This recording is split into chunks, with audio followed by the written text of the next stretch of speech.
আসসালামু আলাইকুম, শুভ সন্ধ্যা। দীপশিখার প্রতি শুক্রবারের নিয়মিত আয়োজন আলোকিত মানুষের সাথে দীপশিখা সংলাপের 15তম পর্বে আপনারা যে যে স্থান থেকে দেখতেছেন আপনাদেরকে শুভেচ্ছা ও স্বাগত জানাচ্ছি। আমি ফুরকান কুতুবী।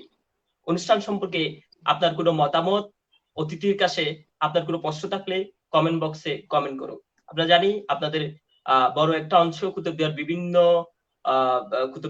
এলাকা থেকে দেখতেছেন, বিভিন্ন ইউনিয়ন থেকে দেখতেছেন। আপনারা যে যে ইউনিয়ন থেকে দেখতেছেন এবং যে যে জায়গা থেকে দেখতেছেন কমেন্ট বক্সে জানাবেন আপনারা কে কোথায় থেকে দেখতেছেন। আপনাদেরকে আবারও স্বাগত। আপনারা অনেকেই জয়েন হয়ে গেছেন, কে কোন জায়গা থেকে দেখতেছেন এবং আমাদের অনুষ্ঠানটি সরাসরি আমাদের ফেসবুক পেজ এবং গ্রুপ থেকে সরাসরি সম্প্রচার হচ্ছে। আপনারা চাইলে এটা শেয়ারও করে দিতে পারেন।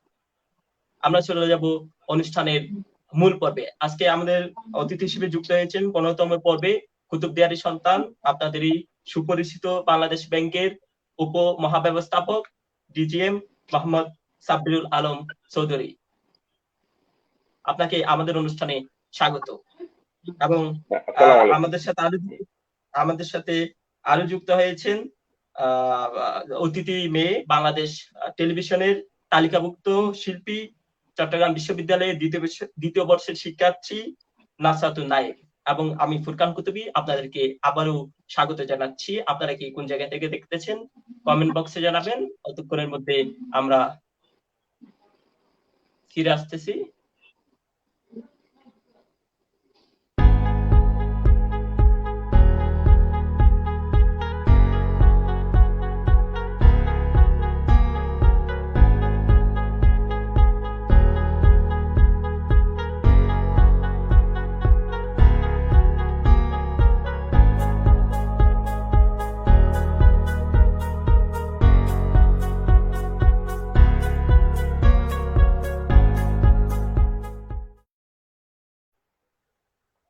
আপনাকে আবারও স্বাগত আমাদের অনুষ্ঠানে।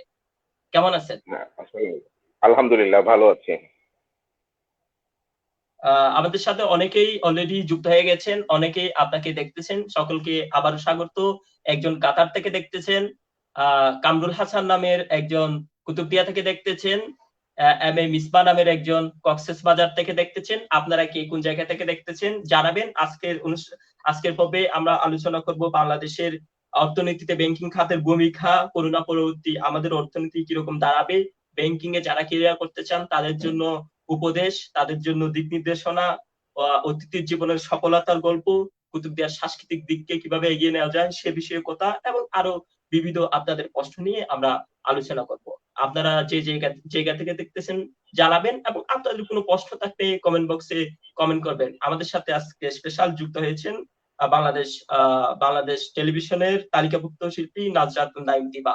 ওনার কাছে আপনাদের কোনো গানের সাজেস্ট থাকলে সেটা কমেন্ট বক্সে জানাতে পারবেন। একজন চিটাগং থেকে দেখতেছেন, একজন আপনাকে আমাদের জন্য শুভকামনা জানিয়েছেন, আরেকজন বিল্লা চিটাগং থেকে দেখতেছেন। সকলকে আমাদের অনুষ্ঠানে আবারও স্বাগত।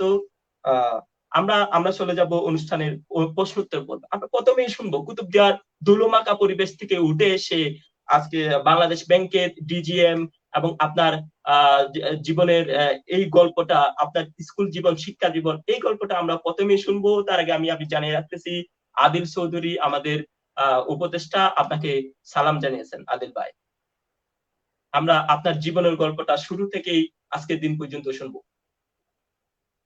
আসসালামু আলাইকুম। আজকে দীপশিখার পেজে যারা দেখছেন তাদেরকে সকলের জন্য শুভকামনা। আমি তাদের উত্তরোত্তর সমৃদ্ধ কামনা করেই আমি আমার কিছু কথা শুরু করছি। আমি দীপশিখার কাছে কৃতজ্ঞ, তারা আজকে এই প্ল্যাটফর্মে আমাকে হাজির করেছেন, আপনাদের সামনে হাজির হওয়ার সুযোগ করে দিয়েছেন। আমি তাদেরকে কৃতজ্ঞতা চিত্তে ধন্যবাদ জানাই। আসলে উঠে আসার গল্প কুতুবদিয়ায় আপনারা জানেন 6টি ইউনিয়ন আছে। আমি সর্ব দক্ষিণের ইউনিয়ন আইল্যান্ড বোর্ডের ইউনিয়ন পরিষদের একটা ওয়ার্ড খুদিয়াটেক গ্রাম অধিবাসী। 1974 সালে আমি চট্টগ্রামে চলে আসি। আমাদের পরিবারটা তেমন অসচ্ছল ছিল না, সচ্ছল থাকাতে আমরা লেখাপড়ার জন্য 1974-এ চট্টগ্রামের উদ্দেশ্যে পাড়ি দিয়ে আমাদের আপনারা হয়তো জেনে আরো আনন্দিত হবেন যে আমাদের খুদিয়াটেক গ্রামেই কিন্তু কুতুবদিয়া এবং কক্সবাজারের প্রথম কিছু জিনিস আছে। আপনি কুতুবদিয়ার প্রথম ডক্টর সালে খুদিয়াটেকের অধিবাসী, কক্সবাজার জেলার প্রথম চার্টার্ড অ্যাকাউন্টেন্ট খুদিয়াটেক গ্রামের অধিবাসী আমার ছোট চাচা, ওনার ছোট মেয়েও কিন্তু চার্টার্ড অ্যাকাউন্টেন্ট। আসলে এই পরিবারের লেখাপড়ার ধারাবাহিকতা বজায় রাখার জন্য আমরা চট্টগ্রামে আসি। আমি প্রথমেই প্রাইমারি স্কুলের কথা বলছি। আমি 1974 সালে 4th শ্রেণীতে কলেজিয়েট স্কুলের পাশে পিটিআই যেটা প্রাইমারি ইনস্টিটিউট আছে ওখানে ভর্তি হই। 4-5 আমি ওখানে পড়ি। ক্লাস 6-এ কলেজিয়েট স্কুলে ভর্তি হই। 6 and 7, ক্লাস 7 এর অর্ধেক পোর্শন আমি কলেজিয়েট স্কুলে পড়ি। আমি একটু মানে দুষ্ট টাইপের ছিলাম বিদায় পরবর্তীতে 6 মাসের জন্য আমি কুতুবদিয়া হাই স্কুলে যাই। আমার কুতুবদিয়া হাই স্কুলে লেখাপড়া জীবন 6 মাস। আমি পরবর্তীতে গিয়ে ক্লাস 8-এ গিয়ে দ্যাট ইজ 1978 সালে চট্টগ্রামের স্বনামধন্য একটা শিক্ষা প্রতিষ্ঠান, অনেকে নেগেটিভ ভাবে বলে জেল স্কুল বলে, আমি মসজিদা উচ্চ বিদ্যালয়ে ভর্তি হই। সেখান থেকে আমি 1981 সালে স্টার মার্ক সহ প্রথম বিভাগে এসএসসি পাশ করি। এরপরে গিয়ে চট্টগ্রাম কলেজে 1982-83 সেশনে আমি এইচএসসি তে ভর্তি হই। আমার আসলে কোথাও স্থিতিশীলতা ছিল না, সেজন্য আমি আবার সেখান থেকে পড়ার জন্য ঢাকার উদ্দেশ্যে, আমার চাচা যেহেতু ঢাকা থাকতেন, আমি ঢাকায় চলে যাই। আমি ওখানে হাবিবুল্লাহ বাহার কলেজে কিছুদিন পড়েছি। পরবর্তীতে আবার মাথায় দুষ্টামির ভূত চলে আসায় আবার আমি কুমিল্লা গিয়ে ভিক্টোরিয়া কলেজে ভর্তি হই। পরবর্তীতে পরীক্ষা দিই, কিন্তু নাজিরহাট কলেজ থেকে 1983 সালে আমি নাজিরহাট কলেজ থেকে এইচএসসি পাস করি। এরপরে আমি চট্টগ্রাম বিশ্ববিদ্যালয়ে ভর্তি পরীক্ষা দিই। আমি 5টা বিভাগে ভর্তি পরীক্ষার জন্য দিয়েছিলাম। আমি 5টাতেই চূড়ান্তভাবে সিলেক্ট হয়েছিলাম।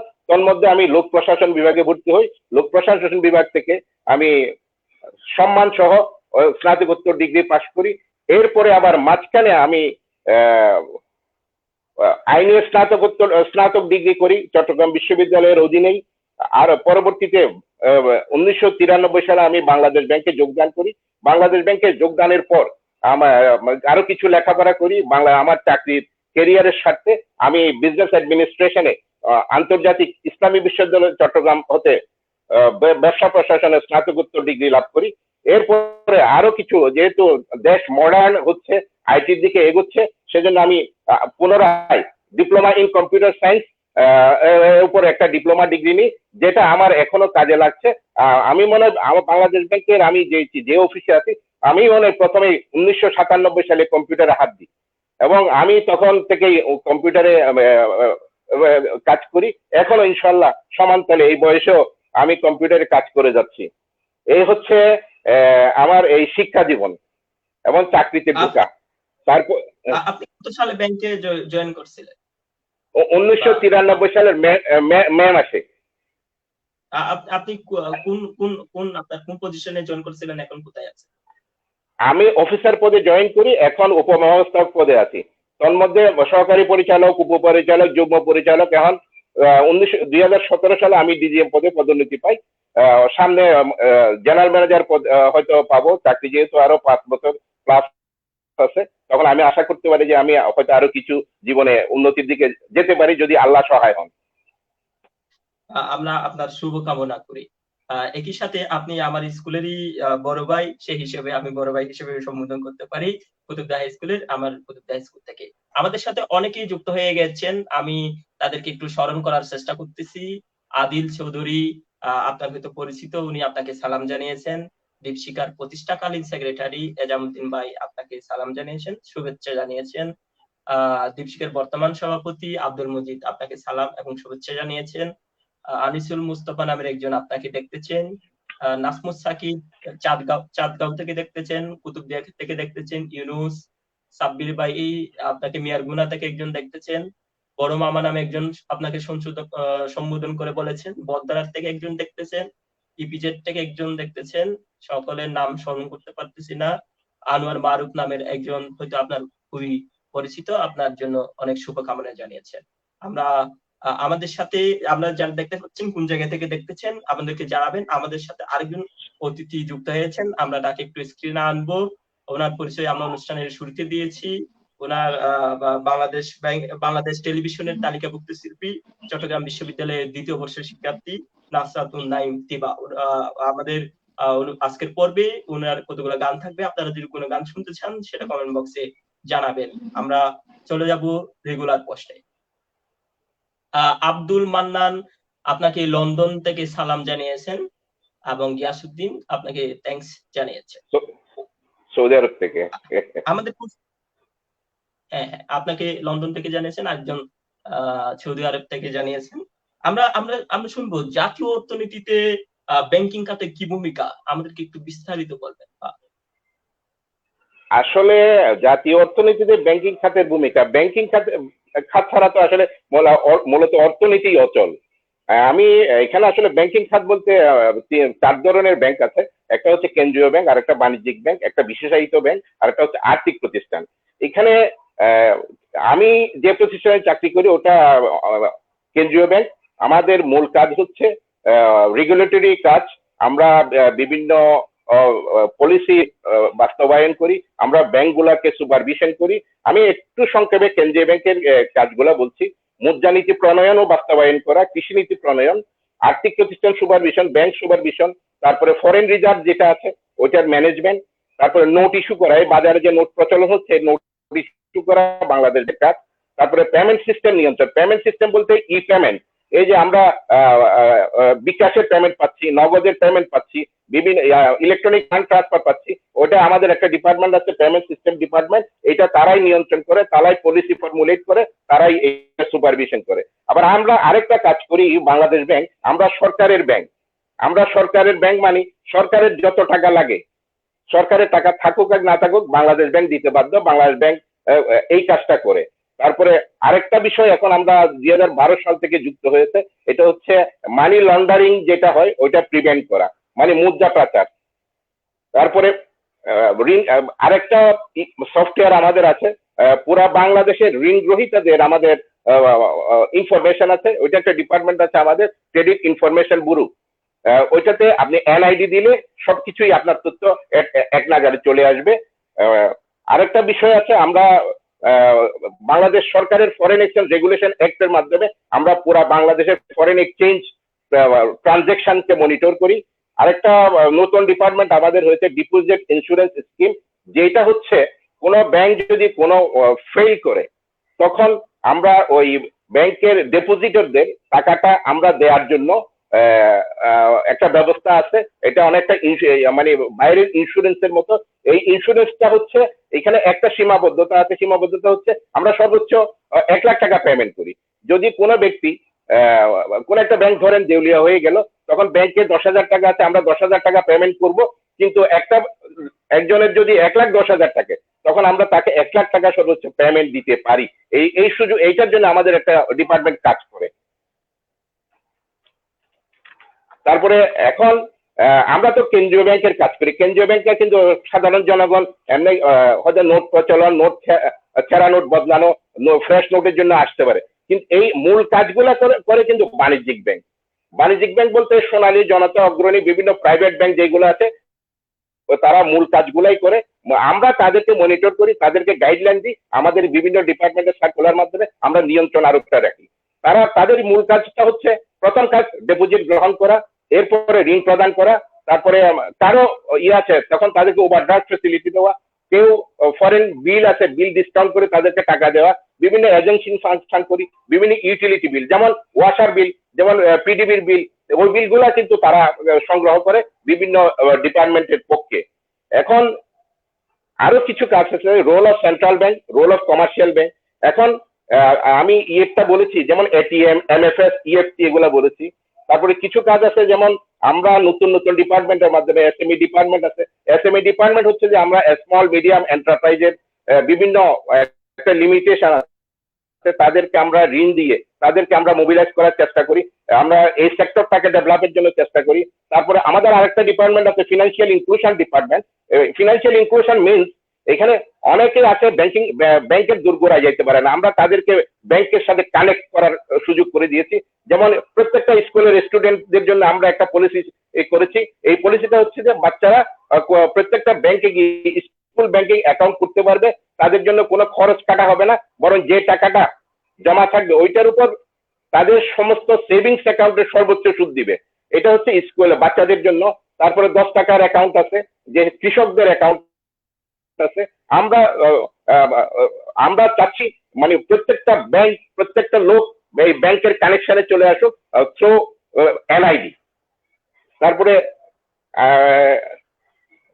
এই ব্যাংকিং সেক্টরে আমরা মূলত এই যে মনে করেন এসএমই, এই প্রণোদনা, এই বিষয়গুলো আরেকটু পরে আসবে, যখন করোনার বিষয়গুলো পরবর্তী আসবে।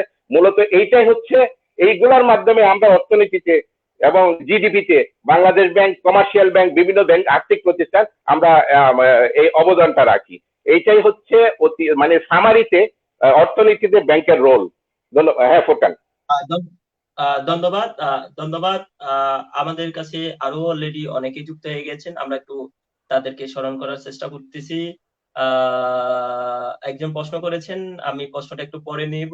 ইউএই থেকে একজন দেখতেছেন, আমাদের উপদেষ্টা সাদ্দাম বাপেক্সের সহকারী ইঞ্জিনিয়ার, উনি আপনাকে সালাম জানিয়েছেন। একজন ইন্ডিয়া থেকে দেখতেছেন, আরেকজন আপনার সুস্থায়ী দীর্ঘায়ু কামনা করেছেন। নোয়াখালী থেকে একজন দেখতেছেন, রিনার আছে, আপনাকে সালাম জানিয়েছেন। আরেকজন কমেন্টে জানিয়েছেন আপনার আম্মা ইন্তেকাল করেছিলেন, ইন্না লিল্লাহি ওয়া ইন্না ইলাইহি রাজিউন, আমরা তার আত্মার মাগফিরাত কামনা করতেছি। একজন বলেছেন কিছুদিন আগে আপনার আম্মা ইন্তেকাল করেছেন।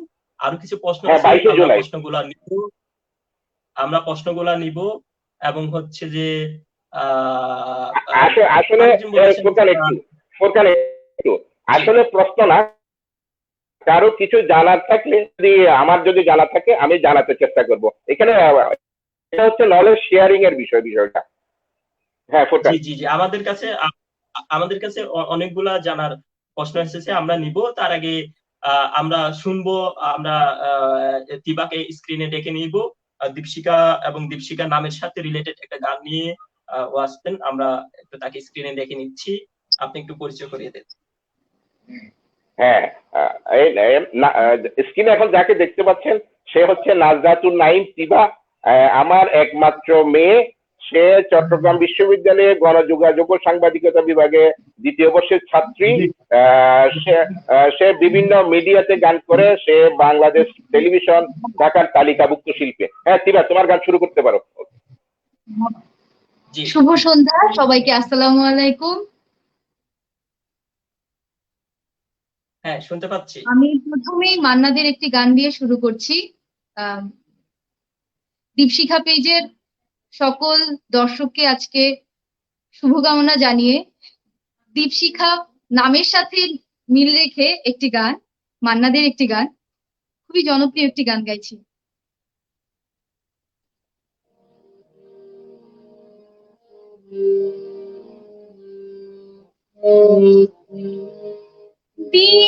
ছিল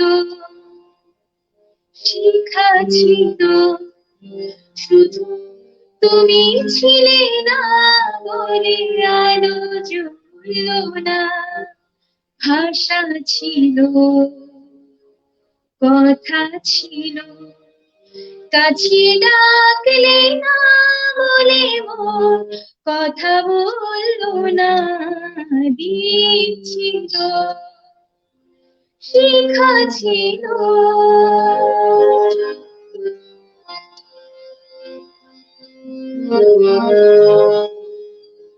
ঝর্ণা কেমনে হয় নদী, ঝর্ণা কেমনে হয় নদী, সাগর না ডাকে কবু যদি, তাই যেতে যেতে থামলো সে, বয়ে চললো না। কাছে ডাকলে না বলে মন কথা বললো না। দ্বীপ ছিল, শিখা ছিল,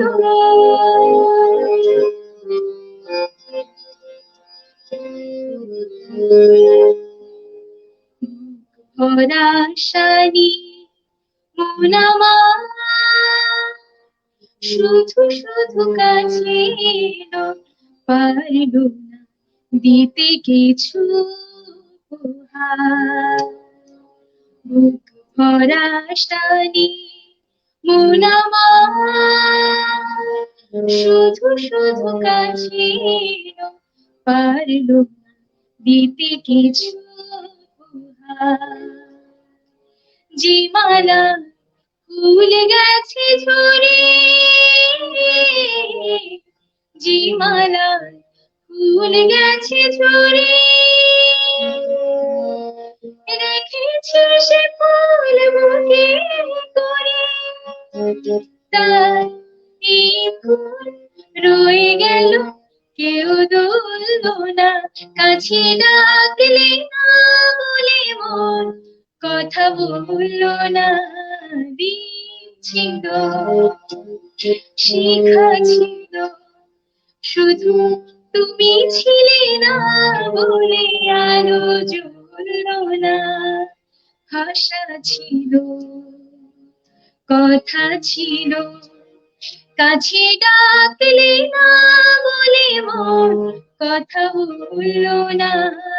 দিন ছিল, শিখা ছিল।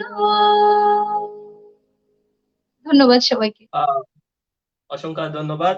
আমরাও সেই কামনা থেকেই, সেই আশা থেকেই, দ্বীপে শিখা জ্বালানোর উদ্দেশ্য থেকেই আমাদের পথযাত্রা শুরু। আশা করব আমরা সামনের দিনেও আমাদের কার্যক্রম সুস্পষ্ট এবং আমাদের কার্যক্রম চলমান থাকবে। আপনারা যারা সংযুক্ত হয়েছেন তার আমরা সবাইকে আবারও আমাদের অনুষ্ঠানে স্বাগত। আপনাদের কোনো প্রশ্ন থাকলে আমরা প্রশ্নগুলা নিব, এবং অনেকেই তোমার গানের প্রশংসা করেছেন। চট্টগ্রামের একটা গান শুনতে চেয়েছেন আমাদের একজন উপদেষ্টা ইয়াসির আরাফাত ভাই। আমরা হয়তো তোমার সুযোগ হলে শোনাবা। আমরা আরো কিছু প্রশ্ন নিব। আমি স্যারকে স্ক্রিনে রেখে নিচ্ছি।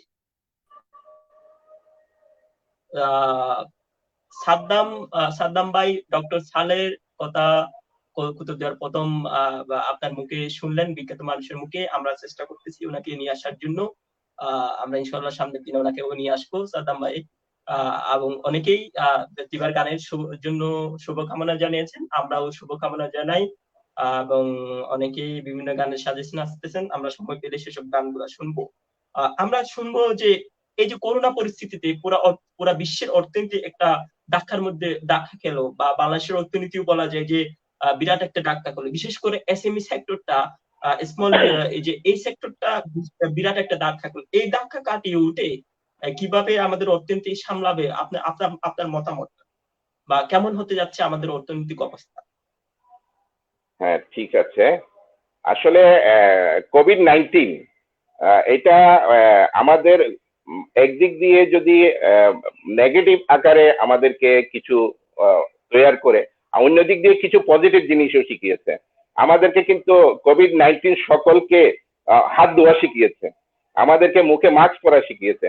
আমি এই করোনার আলোচনার সময় প্রথমেই একটা জিনিস, মানে আমারটা উপদেশমূলক বলবো, আমরা যারা দেখছি শুনছি আজকে, তাদেরকে অন্ততপক্ষে তিনটা জিনিস, তিনটা সি হচ্ছে ক্লোজড প্লেসে আপনি থাকবেন না। ধরেন বদ্ধ ঘর, এসি ঘর, ওই ঘরে বসবেন না, ওই মানে ওপেন করে দিবেন, জানলা খুলে দিবেন।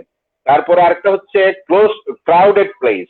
ক্রাউডেড প্লেস বলতে যেখানে থাকবেন, বাজারে গেলেন একটু ডিস্টেন্স মেনটেন করার চেষ্টা করবেন। এজ ওয়েল এজ আরেকটা বিষয় হচ্ছে পরিবারের বাইরে কারোর সাথে ক্লোজ কন্ট্যাক্টে যাবেন না, পাশাপাশি বসবেন না। আপনি দেখবেন যে এইগুলা বজায় রাখতে পারলে অন্তত পক্ষে আল্লাহ আমাদেরকে সুস্থ রাখবেন। এখন কথা হচ্ছে করোনাতে আমরা এসএমই সেক্টরের ধাক্কার কথা বলেছেন। আসলে তখন আমরা জীবনটা পুরোটা স্থবির হয়ে গিয়েছিল। স্থবির হলেও আমরা সেন্ট্রাল ব্যাংক, বাংলাদেশ ব্যাংক, সরকার, আমরা চেষ্টা করেছি আমরা এইগুলাকে মানে সজীব রাখার জন্য, গার্মেন্ট সেক্টরকে সজীব রাখার জন্য। আমরা গার্মেন্ট সেক্টরে বেতন দেওয়ার জন্য প্রণোদনা দিয়েছি। এসএমই সেক্টরকে আপনি তুলে ধরার জন্য, যেগুলা মানে ক্ষতিগ্রস্ত শিল্প, এগুলাকে আপনার সজীব রাখার জন্য আমরা এসএমই সেক্টরে প্রণোদনা দিয়েছি। বাংলাদেশ সরকার, আপনারা জেনে খুশি হবেন যে 1,00,000 কোটি টাকারও উপরে আপনি প্রণোদনা ঘোষণা করেছেন।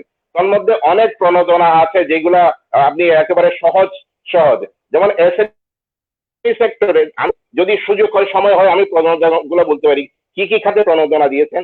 রপ্তানিমুখী শিল্প প্রতিষ্ঠানের কর্মচারীদের বেতন দেওয়ার জন্য, ক্ষতিগ্রস্ত শিল্প ও সার্ভিস সেক্টরে ওয়ার্কিং ক্যাপিটালের জন্য দিয়েছেন, মুদ্রা বাজারে তারল্য ব্যবস্থা করার জন্য আপনি বিভিন্ন 360 দিন মেয়াদী রিপু প্রণোদন চালু করেছেন, মুজিব বর্ষে 50,000 লোককে আপনি নগদ অর্থ সহায়তা দিয়েছেন এই উপলক্ষে, নিম্ন আয়ের পেশাজীবীদের ক্ষুদ্র বন্ধে পুনঃ অর্থায়ন স্কিম চালু করেছেন, কৃষি খাতে আপনার মূলধনী সরবরাহের জন্য পুনঃ অর্থায়ন স্কিম চালু করেছেন, আপনার আরো অনেক কিছু আছে। আপনি নগদ রিজার্ভের জন্য, ব্যাংকের মানি সাপ্লাইয়ের জন্য আপনি এখানে ব্যাংক রেট, লিকুইডিটিতে ঠিক রাখার জন্য ব্যাংক রেট কমিয়ে দিয়েছেন, repo rate, reverse repo rate কমিয়ে দিয়েছেন। এখন বলা যাক, আপনি যেহেতু স্পেসিফিক এসএমই সেক্টর নিয়ে আপনি প্রশ্ন করেছেন, এসএমই সেক্টরে 20,000 কোটি টাকার ঋণ সুবিধা পুনঃ স্কিম দিয়েছেন। আবার এসএমই সেক্টরে মূলধন ঋণ হিসাবেও কিন্তু 10,000 কোটি টাকা সরকার দিয়েছেন, যেটা আপনার এসএমই সেক্টর যে 20,000 কোটি টাকা দিয়েছেন গভর্নমেন্ট, এটা হচ্ছে মূলত 3 বছর মেয়াদি। এই 3 বছর মেয়াদের মধ্যে সিএমএস খাতে যাবে 70%, এই 100%-এর মধ্যে 30% যাবে ম্যানুফ্যাকচারিং খাতে। টোটালের 50% ম্যানুফ্যাকচারিং, 20% ট্রেড, আর সার্ভিস সেক্টরে যাবে 30%। আবার এই টোটাল ইয়ের মধ্যে, টোটাল প্যাকেজের মধ্যে 5% নারী উদ্যোক্তা থাকতে হবে, হ্যাঁ, এবং তার মধ্যে আবার কিন্তু রুরাল এরিয়ায় 15% থাকতে হবে। এটার রেট অফ ইন্টারেস্ট কিন্তু 9%, পাবলিক মানে জনসাধারণ দিচ্ছে কিন্তু 4%, তার মধ্যে এটার 5% দিচ্ছে কিন্তু সরকার ভর্তুকি। কিন্তু একটা বিশেষত্ব হচ্ছে যে এটা ক্ষতিগ্রস্ত যারা শিল্প মালিক, ক্ষতিগ্রস্ত এসএমই সেক্টর যারা আছে তাদের জন্য এই প্রণোদনাটা দিয়ে দেওয়া হয়েছে। আসলে যারা সচ্ছল, যাদের কোনো ক্ষতি হয় নাই, তারা আসলে এটা অ্যাভেল করাটা ঠিক হবে না। যারা ক্ষতিগ্রস্ত, আমরা আপনি হয়তো দেখেছেন কিনা জানি না, আমরা প্রধানমন্ত্রী কার্যালয় থেকে একটা কমিটি গঠন করা হয়েছে, যেটাতে প্রত্যেক জেলায় ডিসি সভাপতি এবং বিসি কে যিনি জেলার কর্মকর্তা, উনি মেম্বার সেক্রেটারি হিসেবে কাজ করবেন। একটা কমিটি আছে প্রত্যেক জেলায়, এবং প্রত্যেক জেলায় এখানে বিভিন্ন ব্যাংকের কমিটি, বিভিন্ন ব্যবসায়ী ফোরামের কমিটি, বাংলাদেশ ব্যাংকেরও প্রতিনিধি এখানে যুক্ত থাকেন। আমরা প্রত্যেক মাসে ডাটা নিই, কতটা দরখাস্ত, কতটা কি হলো, কতটা অনুমোদন হলো, আর কেউ ক্ষতিগ্রস্ত হলো কিনা, কারো অভিযোগ আছে কিনা। আমি আরেকটা বিষয় এই আমার কুতুবদিয়াবাসীর জন্য জানিয়ে রাখছি, এই বাংলাদেশ ব্যাংকের কোনো কমপ্লেন থাকলে 16,236 নামে একটা অ্যাকাউন্ট, একটা ফোন নাম্বার আছে, কল সেন্টার, ওখানে কমপ্লেনটা দিলে আপনি এই কমপ্লেনটা কিন্তু আপনি শুধু এসএমইর জন্য না, সবকিছুর জন্য কমপ্লেনটা দিলে আপনি দেখবেন যে এটার সাথে একটা অ্যাকশন হচ্ছে। আর প্রণোদনা, হ্যাঁ ফুরকান কি বলবেন? জি, আপনি আপনি একসাথে আমাদের বাংলাদেশের সামগ্রিক অর্থনীতিটাও একটু চিত্রটা একটু মূল্যায়ন করবেন। বাংলাদেশের সামগ্রিক অর্থনীতির অবস্থা মাঝখানে একটু স্থবির হলেও এখন ইনশাল্লাহ আমরা সব কাটিয়ে উঠেছি। এখন প্রত্যেকটা সেক্টর সজীব, আমরা এখন প্রত্যেকটা অফিসে 100% লোক কাজ করছে। আমরা নিজেরাই সেবা দিয়ে যাচ্ছি, যাতে এই কোভিড এর কারণে কেউ ক্ষতিগ্রস্ত না হয়। আমরা তাদেরকে টেম্পারেচার মেশিনের মাধ্যমে আমার এন্ট্রি দিচ্ছি, তারপরে আমরা তাদেরকে আপনার স্যানিটাইজার দিয়ে আমার ব্যাংকে ঢুকানোর চেষ্টা করছি, যেন কোনো ক্ষতি ব্যক্তি ব্যাংকে এসে যেন ফেরত না যায়।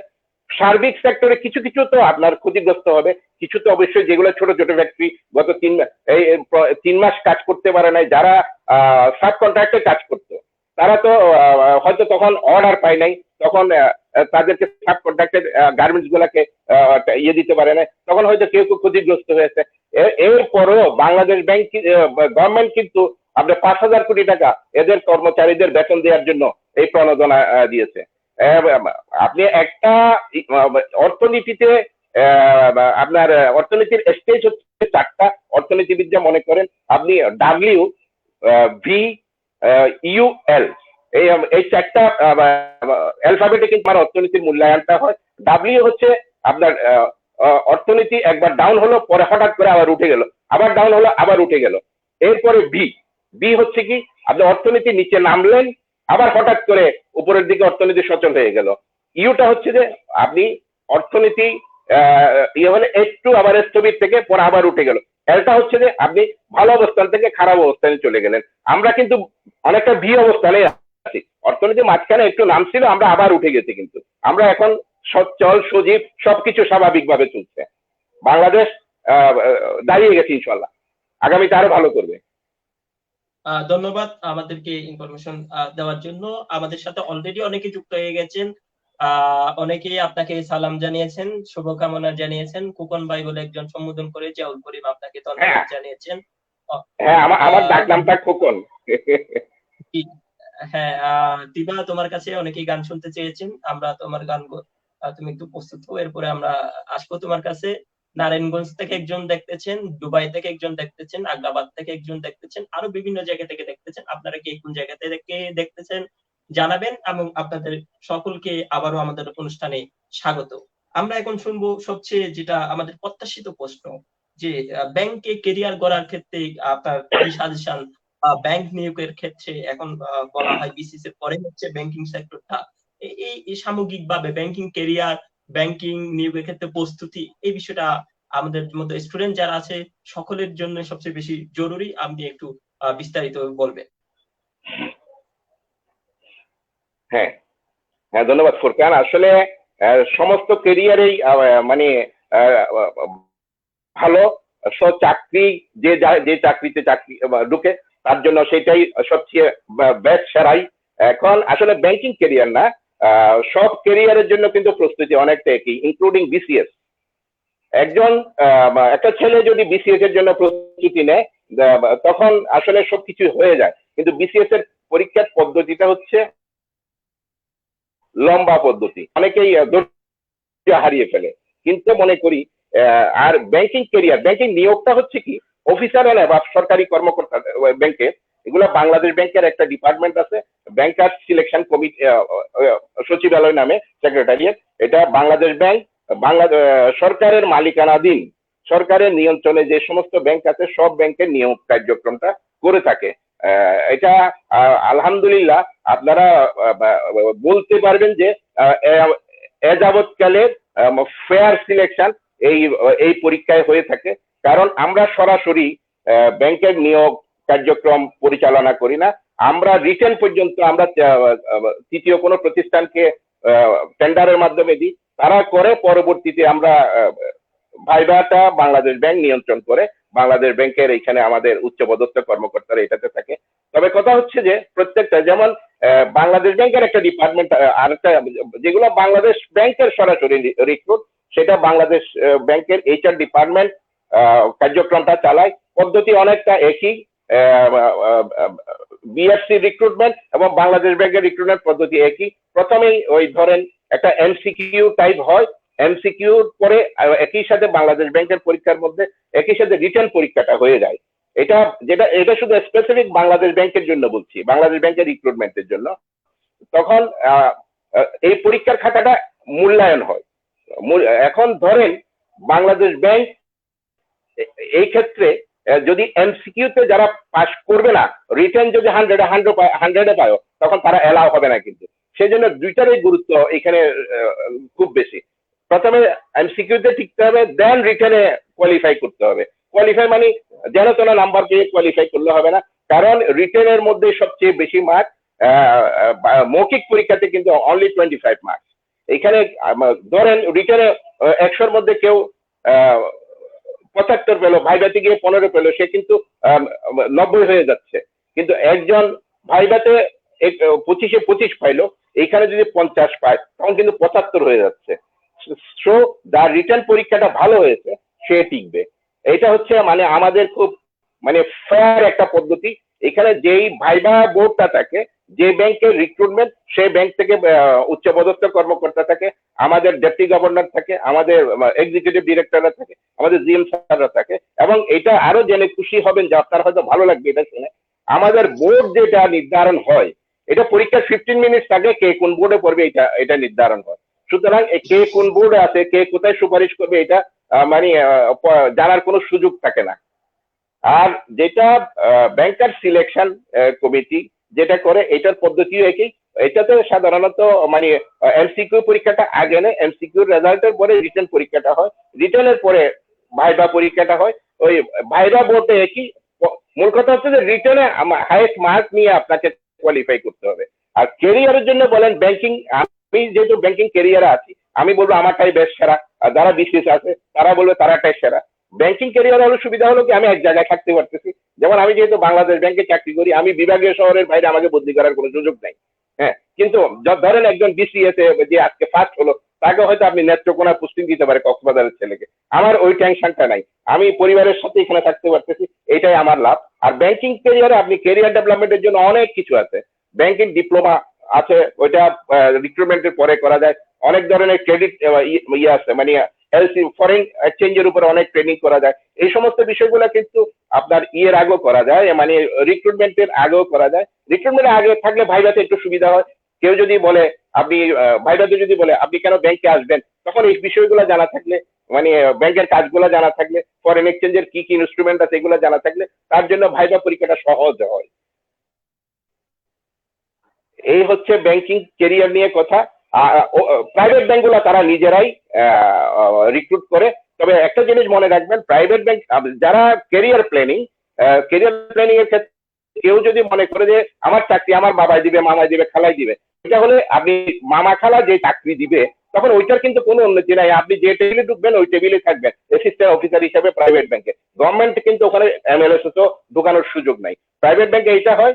আপনারা কেউ এইটা মাথায় নিয়ে এগোবেন না, এইটা মাথায় নিয়ে এগোলে দেখবেন যে আপনারা ওই সব সময় দৌড়াদৌড়িতে আছেন, এই ছোট পোস্টে পড়ে আছেন। অ্যাসিস্ট্যান্ট অফিসার থেকে অফিসার হওয়ার সুযোগ তেমন একটা থাকে না। সব জায়গায় কিন্তু ফ্রেশ রিক্রুটমেন্ট থাকে ব্যাংকে, প্রত্যেকটা ব্যাংকে। এমটিও বলে management trade officer, management trade officer তো দেখবেন যে আপনি তখন বেতনের নামা ভালো লাগবে, সবকিছু ভালো লাগবে, প্রয়োজনও তারা বেড়ে উঠছে। এই হচ্ছে মানে ব্যাংকিং কেরিয়ার। এবং আমরা আলহামদুলিল্লাহ এই বাংলাদেশ ব্যাংকে চাকরি করে ভালোই আছি। হ্যাঁ ফুরকান। অনেকে বলে থাকে ব্যাংকিং ক্যারিয়ারটা অনেকটা স্টেবল এবং শান্তির একটা ক্যারিয়ার, বলা হয়ে থাকে যে কোনো প্রকার ঝামেলা মুক্ত থাকে। এই যে যেটা আপনি বললেন যে দৌড়াদৌড়ি বা বিভিন্ন জায়গায় বদলির কোনো ইয়া থাকে না। আপনার ওইটা কথা থেকে ওইটা সেটা একটা, বলতেছেন।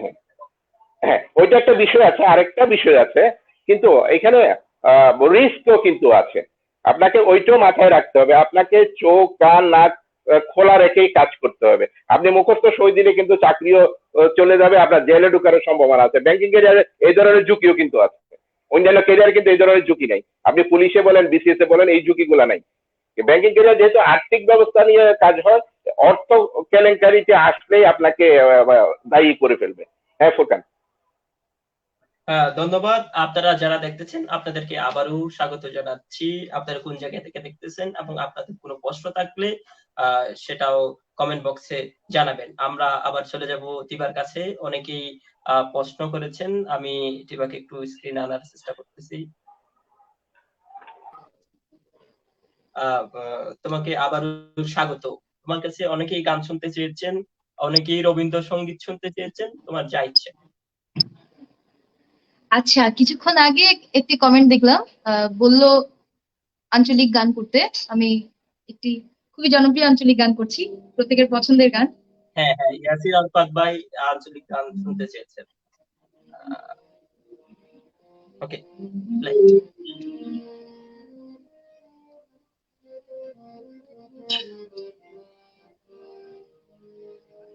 তুই হইলি আর হই যারে বড় পরানো রাতা, তোরে সারা নটিকে আর বিদেশত পরা। তুই হইলি আর হই যারে বড় পরানো রাতা, তোরে সারা নটিকে আর বিদেশত পরা। আর কোনোদিন নাই উমাই, আর কোনোদিন নাই উমাই, তোয়ারে সারিয়া রে ওনো নাই রে, হুলজার ভিতর গাতি রাখুম তোমারে, সিনার লগে বাজাই রাখুম তোমারে, সিনার লগে বাজাই রাখুম তোমারে ওনো নাই রে, সিনার লগে বাজাই রাখুম তোমারে ওনো নাই রে, যার ভিতর গাঁথি রাখুম তোমারে, সিনা লগে বাজাই রাখুম তোমারে।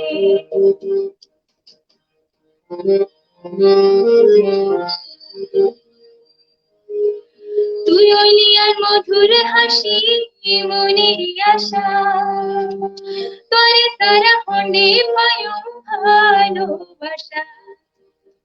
তুই হইলি আর মধুর হাসি মনের আশা, তোরে সারা হন্ডে পায়ো ভালোবাসা। সুন্দর সুন্দর গান নায়ক, সুন্দর সুন্দর গান নায়ক, নিশিত জাগিয়া রে হলো নাই রে, যার ভিতর গাঁথি রাখুম তোমারে, সিনা লগে বাজাই রাখুম তোমারে, সিনা লগে বাজাই রাখুম তোমারে হলো নাই রে, সিনা লগে বাজাই রাখুম তোমারে হলো নাই রে, যার ভিতর গাঁথি রাখুম তোমারে, সিনা লগে বাজাই রাখুম তোমারে, যার ভিতর গাঁথি রাখুম তোমারে। ধন্যবাদ সবাইকে। অসাধারণ অসাধারণ অসাধারণ। আমরা তোমাকে আবারও ডেকে নিব, অবশ্যই সেটার জন্য আমরা ডেকে নিব রবীন্দ্রসঙ্গীতের জন্য। একদম শেষ পর্বে তোমাকে আবারও ডেকে নিব, অনেকে আরো গান শুনতে চেয়েছেন, আমরা যদি সুযোগ পাই আমরা সেই গানগুলো শুনবো। আমরা স্যারকে আবারও স্ক্রিনে ডেকে নিব। আপনাকে আবার স্বাগত। আমরা যেখানে ছিলাম ব্যাংকিং ক্যারিয়ার, ব্যাংকিং এ দেখা যায় মাল্টিপল চাকরির একটা সুযোগ থাকে, আমি যতটুকু জানি। এটা আর বিদেশ ভ্রমণের অভিজ্ঞতা সব মিলিয়ে আপনার যে বিভিন্ন দেশের ভ্রমণের অভিজ্ঞতা আপনি একটু শেয়ার করবেন আমাদের। আচ্ছা, ব্যাংকিং নিয়ে? হ্যাঁ, জি জি। এগুলা সব ব্যাংকে কিন্তু এই সুযোগটা নাই। আমাদের সেন্ট্রাল ব্যাংকে আছে, বাংলাদেশ ব্যাংকে আছে। বাংলাদেশ ব্যাংকে যদি মনে করে যে এই লোকটাকে এই বিষয়ের উপরে বাইরে পাঠানো দরকার, এটার উপর ট্রেনিং দেওয়া দরকার, এক্সপার্ট বানানো দরকার, দেন বাংলাদেশ ব্যাংক এই ফরেন ট্রেনিং এর আয়োজন করে থাকে। আমি ফরেন ট্রেনিং এর জন্য অনেক জায়গায় গিয়েছি। আমি রাশিয়াতে 3 বার গেছি, আমি সিঙ্গাপুরে গিয়েছি 2 বার, আমি তাইওয়ানে গেছি। তাইওয়ান এখানে চাইনিজের একটা আসে অনেক দূরে, তাইওয়ানে গেছি, তাইওয়ানে তাইপেতে একটা ট্রেনিং এ গেছি, আমি শ্রীলঙ্কাতে গেছি বেশ কয়েকবার। এখানে বিশেষ করে ট্রেনিং গুলা হচ্ছে সাবজেক্ট গুলা কিন্তু এগুলা আসলে মানে অনেকেই আজকে যারা দর্শক আছেন তারা হয়তো অনেক বুঝবেন না। যেমন রিস্কের উপরে ট্রেনিং, ব্যাংকে কি কি রিস্ক থাকতে পারে, মার্কেট রিস্ক থাকতে পারে, রিপুটেশন রিস্ক থাকতে পারে, ইন্টারেস্ট রিস্ক থাকতে পারে। আমি তাইওয়ানে যে ট্রেনিংটা করেছি ওইটা হচ্ছে রিস্কের উপরে। এটা এইটাতে 34টা দেশের 34 জন প্রতিনিধি ছিলাম। এখানে 21 দিন ব্যাপী একটা ট্রেনিং হয়েছিল। ওখানে বাংলাদেশের পক্ষে এটা আমাকে এখানে পেপার প্রেজেন্ট করতে হয়েছে। ওইটা পুরো এটার ইনস্ট্রাক্টর, এটার যারা মানে ট্রেনার ছিলেন, ট্রেনারও মালয়েশিয়া, সিঙ্গাপুর, তাইপে বিভিন্ন দেশের ট্রেনার ছিলেন। ওই মার্কেট রিস্কের উপরে এখানে একটা ট্রেনিং হয়েছে। আমি শ্রীলঙ্কাতে ট্রেনিং করেছি। শ্রীলঙ্কাতে ট্রেনিং ছিল 21 দিনের। এটা হচ্ছে ব্যাংকিং সুপারভিশনের উপরে। এটা central bank of Sri Lanka, central bank of শ্রীলঙ্কার একটা ট্রেনিং সেন্টার আছে, সিবিএস, সেন্ট্রাল ব্যাংক স্টাডিজ। এটা হচ্ছে কলম্বো 80, মানে ইন্ডিয়ান ওশানের পাশে। এটা মনোরম পরিবেশে এখানে ট্রেনিং করার সুযোগ আছে। এখানে 21 দিন ব্যাপী আমাদের ফুললি রেসিডেন্সিয়াল একটা ট্রেনিং ছিল। তারা প্রত্যেকদিন বিকেলে আমাদের আবার আউটিং এ নিয়ে যেত। উইকেন্ডে কিন্তু আমাদেরকে নুরালিয়াতে নিয়ে গেছিল। নুরালিয়া কিন্তু একটা খুব পর্যটন স্পট শ্রীলঙ্কা। শ্রীলঙ্কাতে আপনার জেন্টস আছে, মুক্তার আছে, শ্রীলঙ্কাতে কুটির শিল্পের আছে। এই সমস্ত বিষয় শ্রীলঙ্কায় সবচেয়ে বেশি কিন্তু চা বাগান, ডানকান্স বলেন, বিভিন্ন ভালো ভালো ব্র্যান্ডের চা বাগান গুলা কিন্তু শ্রীলঙ্কাতেই। মূলত শ্রীলঙ্কা কিন্তু চা উৎপাদনের জন্য এবং রপ্তানির জন্য সেরা। আমরা বাংলাদেশ অনেক নিচে, শ্রীলঙ্কা এটার উপর স্পেশালাইজ। আমরা বিভিন্ন চা বাগানে গিয়েছি। ওইগুলো আমাদের আসলে ট্রেনিং এর চেয়ে, ট্রেনিংটা হচ্ছে কি আপনার নলেজটাকে রিফ্রেশ করা, আর ভ্রমণটা হচ্ছে কি এটাকে আপনাকে আপনার মনটাকে সতেজ করা। আমরা ট্রেনিং এর জন্য ফরেন ট্রেনিং এর জন্য মালয়েশিয়াতে গেছি। মালয়েশিয়াতে ইসলামিক ফিন্যান্সের উপরে ট্রেনিং হয়েছে। এটা সেন্ট্রাল ব্যাংক আয়োজন করেছিল। এটা 2 সপ্তাহ। এখানে দুসপ্তাহ ইসলামিক বিভিন্ন টার্মিনোলজির উপর, ইসলামিক ব্যাংকিং এর বিভিন্ন প্রোডাক্টের উপরে এখানে ট্রেনিং গুলো হয়েছে। এগুলো আসলে খুব অ্যাট্রাকটিভ, কখন যে সময় চলে যায়, কারণ এদের ট্রেনিং সিস্টেমটাই আলাদা, এদের প্রেজেন্টেশন, এদের সরাসরি পার্টিসিপেশন, এইগুলাতে কিন্তু টাইমটা চলে যায়। আর সবচেয়ে সুযোগটা হচ্ছে যে আপনার বিভিন্ন দেশের ব্যাংক কর্মীদের সাথে আপনার রিলেশনশিপ ডেভেলপ করার সুযোগটা হয়। সেই সূত্রে কিন্তু আমার কমপক্ষে 100 বন্ধু আছে, বিদেশি বন্ধু ফেসবুকে। এইটা হচ্ছে আমার এই আর সিঙ্গাপুরে গেছি, সিঙ্গাপুরেও কিন্তু এই ট্রেনিং এর, সিঙ্গাপুর কিন্তু 1 সপ্তাহ ট্রেনিং ছিল। সিঙ্গাপুর তো ছোট্ট একটা দেশ, কুতুবদিয়ার মতো একটা দ্বীপ, বরং কুতুবদিয়ার চেয়ে ছোট হবে, কিন্তু তারা ওয়েল ডেভেলপড একটা দেশ। আপনি শ্রীলঙ্কাতে আপনি 24 ঘন্টায় আপনি মুভ করতে পারবেন। আমি অতি সম্প্রতি করোনার 1 মাস আগে আমি সিঙ্গাপুর থেকে এসেছি, মালয়েশিয়া ভ্রমণ করে এসেছি। হয়তো আর 15 দিন লেটে গেলে আমার করোনার মধ্যে না আটকে থাকতে হতো। এই হচ্ছে আমার ফরেন ট্রেনিং এর শর্টকাট অভিজ্ঞতা। বিরাট অভিজ্ঞতা তো অনেক আছে, আমরা ওখানে অনেক জায়গায় সময় কাটিয়েছি, এই আর কি। ধন্যবাদ। আমি আমি আমি এই সূত্র ধরে একটা আমাদের অনেকগুলো প্রশ্ন এসেছেন। মোহাম্মদ পারভেজ নামে একজন প্রশ্ন করেছেন, প্রশ্নটা আমরা কিছুক্ষণ পরে নিব, অপেক্ষায় থাকো। যে আমাদের আপনার যে বিদেশ ভ্রমণের অভিজ্ঞতা থেকে আমাদেরকে কি জানাবেন, যে বাংলার, ওদের থেকে তো আমাদের অনেক কিছু শিকার আছে, কিন্তু বাংলাদেশ থেকে কি বিদেশের কোনো কিছু শিকার আছে? আসলে বাংলাদেশ প্রথম আপনি বিদেশে যখন যাওয়া শুরু করবেন, বাংলাদেশ থেকে যখন ফ্লাইট থেকে নামবেন, তখন থেকে ট্রেনিংটা শুরু বিদেশে।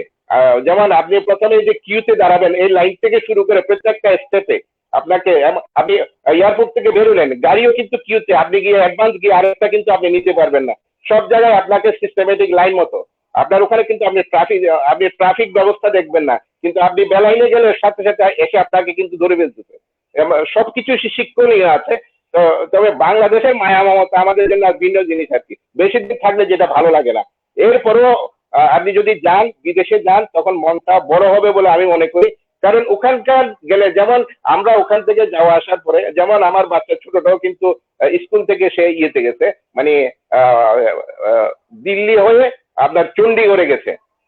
সেও কিন্তু ওখান থেকে একা একা, মানে বাচ্চাদের সাথে শুধু একজন টিচার ছিল, তারও অনেক এক্সপেরিয়েন্স এই ব্যাপারে।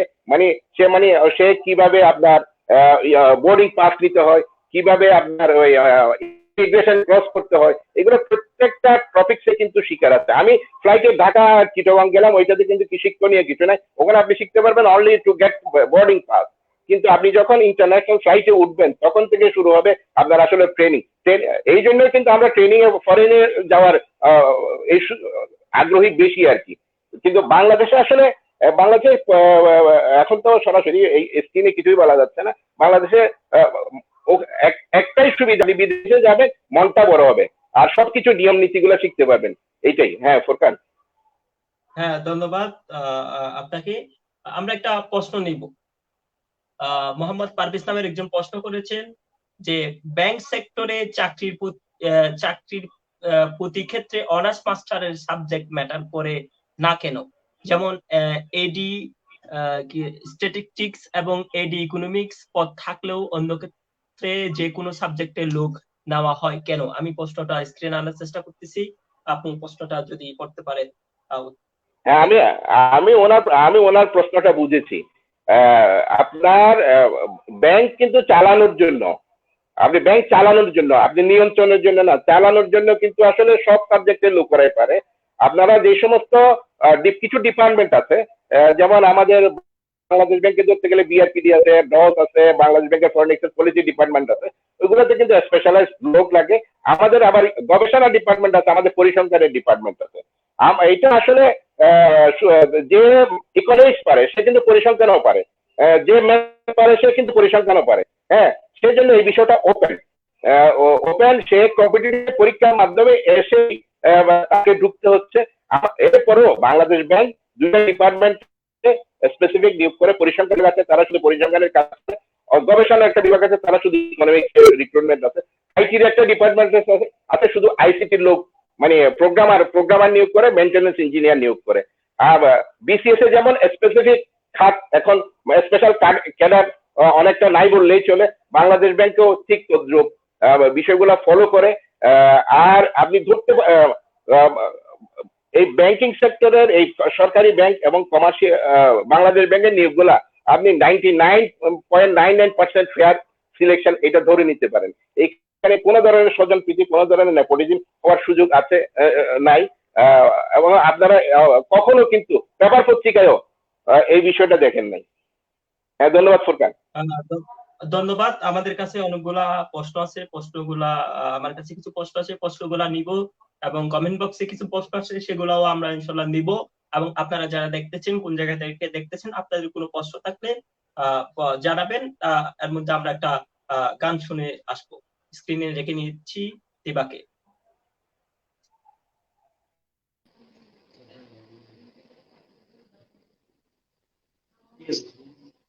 আবারও স্বাগত। আমরা তোমার কাছে শুনবো রবীন্দ্রসঙ্গীত। আমি একটা গানে পাঠ করছিলাম, তুমি চাইলে সেটাও গাইতে পারো।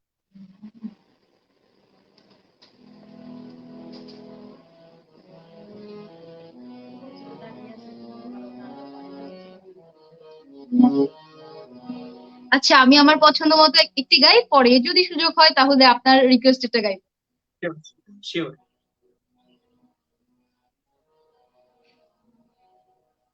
যদি তোর ডাক শুনি কেউ না আসে, তবে একলা চলো রে।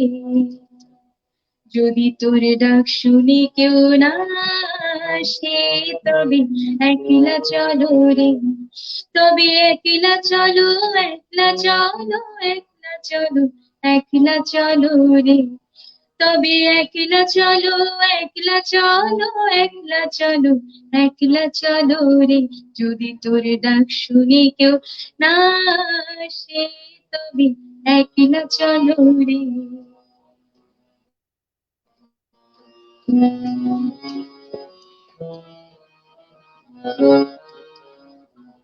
যদি কেউ কথা না কয়, ওরে ওরে ও ভাগা, কেউ কথা না কয়। যদি সবাই থাকে মুখ ফিরাই, সবাই করে ভয়। যদি সবাই থাকে মুখ ফিরাই, সবাই করে ভয়। তবে পরাণ খুলে ও তুই মুখ ফুটে তোর মনের কথা একলা বলো রে। যদি তোর ডাক শুনি কেউ না আসে, তবে একলা চলো রে।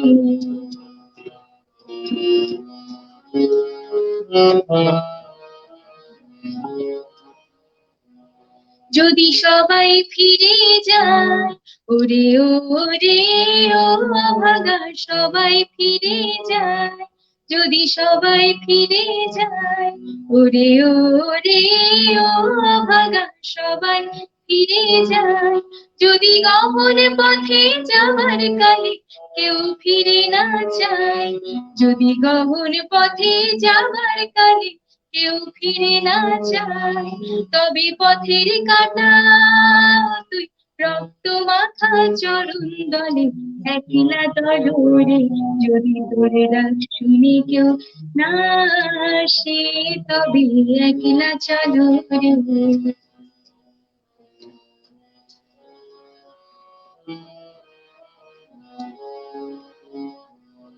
যদি আলো না ধরে, ওরে ওরে ও ভাগা, আলো না ধরে। যদি ঝড় বাদলে আধার রাতে দুয়ার দেয় ঘরে, যদি ঝড় বাদলে আধার রাতে দুয়ার দেয় ঘরে। তবে বজ্রানলে আগুন বুকের পাঁজরে জ্বালিয়ে নিয়ে একলা চলো রে। যদি তোর ডাক শুনি কেউ না আসে, তবে একলা চলো রে। যদি তোর ডাক শুনি কেউ না আসে, তবে একলা চলো রে। যদি তোর ডাক শুনি কেউ না আসে, তবে একলা চলো রে। একলা চলো রে। আমরা তোমাকে আনস্ক্রিন করে নেব। অসংখ্য ধন্যবাদ। তোমার গানের কণ্ঠ অনেক বেশি ধন্যবাদ। এগিয়ে যাও, শুভকামনা। অনেকেই শুভকামনা জানিয়েছেন এবং অনেকেই জানতে চেয়েছেন উনি দীপশিখার মেম্বার কিনা। না, উনি দীপশিখার মেম্বার নয়।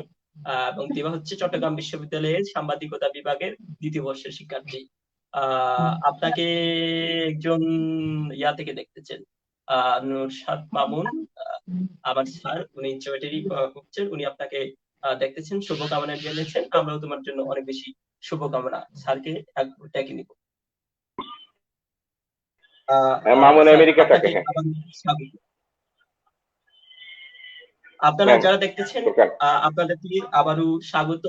এবং আপনাদেরকে কোন জায়গা থেকে দেখতেছেন, আপনাদের কোনো প্রশ্ন থাকলে ব্যাংকিং রিলেটেড এবং আদার্স রিলেটেড, আমরা সেই প্রশ্নগুলা শুনবো এবং আমরা একটু ব্যতিক্রমী প্রশ্ন নিব স্যার আপনার কাছে।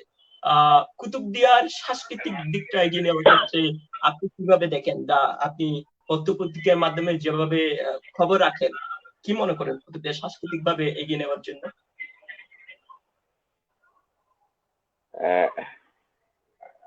হ্যাঁ ফুরকান, হ্যাঁ কুতুবদিয়া আসলে সাংস্কৃতিক ভাবে আমরা যখন ছিলাম তখন আমরা চিনতাম সিরাজুল ইসলাম স্যার, মধু স্যারকে। তখন উনি যতদিন বেঁচে ছিলেন আমার মনে হয় ততদিন খুব উজ্জীবিত ছিলেন। তার হাতে কিন্তু অনেক শিল্পী চট্টগ্রামে প্রতিষ্ঠিত হয়েছে। তার বর্তমানে এখানে মঞ্চশিল্পী সংস্থা চট্টগ্রামের যে সভাপতি, সেও তার সরাসরি স্টুডেন্ট আলাউদ্দিন সাহেব।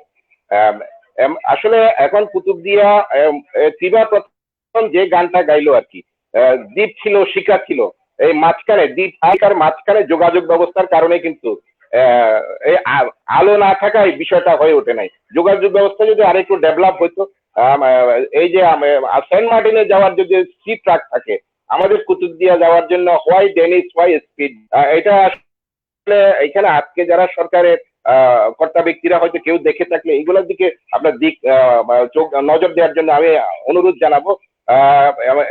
আর সংস্কৃতিতে আসলে এখন তো মানে অনেক সুযোগ। আমরা যখন লেখাপড়া করি তখন কিন্তু প্রত্যেকটা উপজেলায় শিশু একাডেমি ছিল না, শিল্প একাডেমি, কলা একাডেমি ছিল না। এখন কিন্তু প্রত্যেকটা উপজেলায় ইউনিয়নের সভাপতিত্বে শিল্পকলা একাডেমিও আছে, শিশু একাডেমিও আছে। এখানে কিন্তু এখন প্রচুর সুযোগ আছে, ট্রেনার আছে। আমার মনে হয় যে আপনি ছেলে মেয়েরা কিন্তু খুব ট্যালেন্ট হয় আমার, এবং অলরাউন্ডার হয়। আপনি যদি চর্চা করে, কুতুবদিয়ার ছেলে মেয়েরা অনেক প্রথম দিকে অনেকে এসেছিল কুতুবদিয়ার ছেলে মেয়েরা, পরে কিন্তু তারা আস্তে আস্তে পারিবারিক কারণে হয় সাংসারিক ঝামেলার কারণে অফ হয়ে গেছে। আমি মনে করি যদি কুতুবদিয়ার গার্ডিয়ানরা উদ্যোগ নেয়, কুতুবদিয়ার প্রত্যেকটা টিচার যদি স্কুলে স্কুলে এই সাংস্কৃতিক প্রতিযোগিতা গড়ে তোলে, তারপরে উপজেলা প্রশাসন যদি প্রত্যেকটা স্বাধীনতা দিবস, বিজয় দিবস, প্রত্যেকটা জাতীয় দিবসে এই পুরা কুতুবদিয়ার মধ্যে কোনো প্রত্যেকটা প্রতিযোগিতার আয়োজন করে, তখন দেখবেন যে কুতুবদিয়া থেকে হয়তো আরো অনেক ভালো ভালো সংস্কৃতি কর্মী শুধু উঠে আসে। শুধু গান চর্চা করলে হবে না। আমি আমার সবচেয়ে বেশি দুঃখ হয় যখন আমার এইখানে কালুঘাট ব্রিজের পরে টেকনাফ পর্যন্ত যারা আমরা ছাত্রছাত্রী আছি, তারা কিন্তু শুদ্ধ উচ্চারণটা করতে পারি না।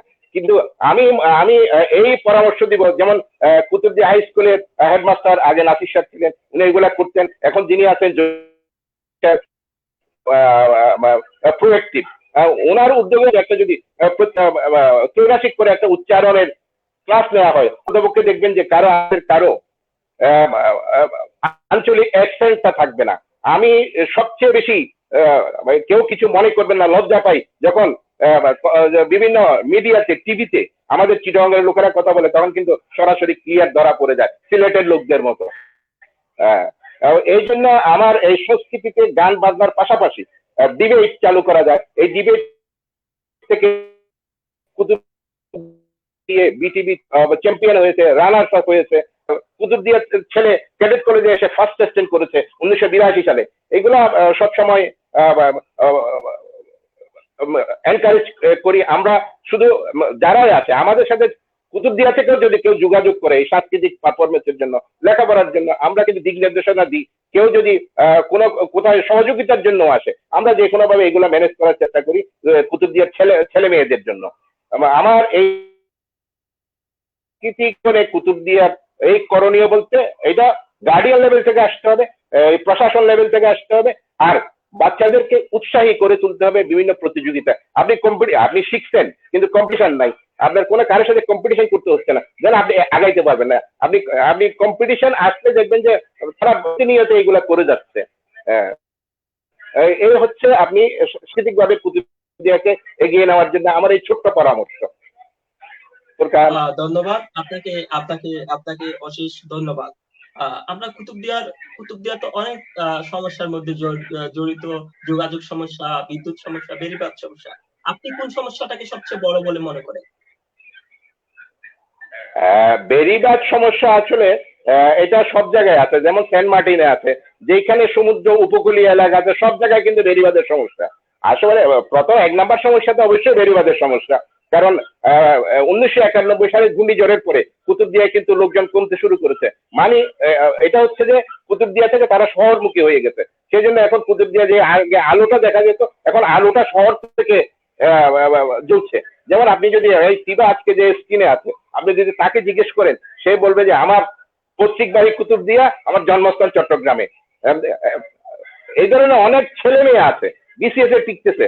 যেমন এই গত বিসিএস এ আলিয়াস বোর্ডের একটা ছেলে এসপি তে টিকেছে, মারুফ। হ্যাঁ, মারুফ ভাই, তার ভাই কিন্তু আবার আমার কলিগ জিলুল করিম। বিভিন্ন ছেলেদের শিখতেছে, বিভিন্ন আসতেছে।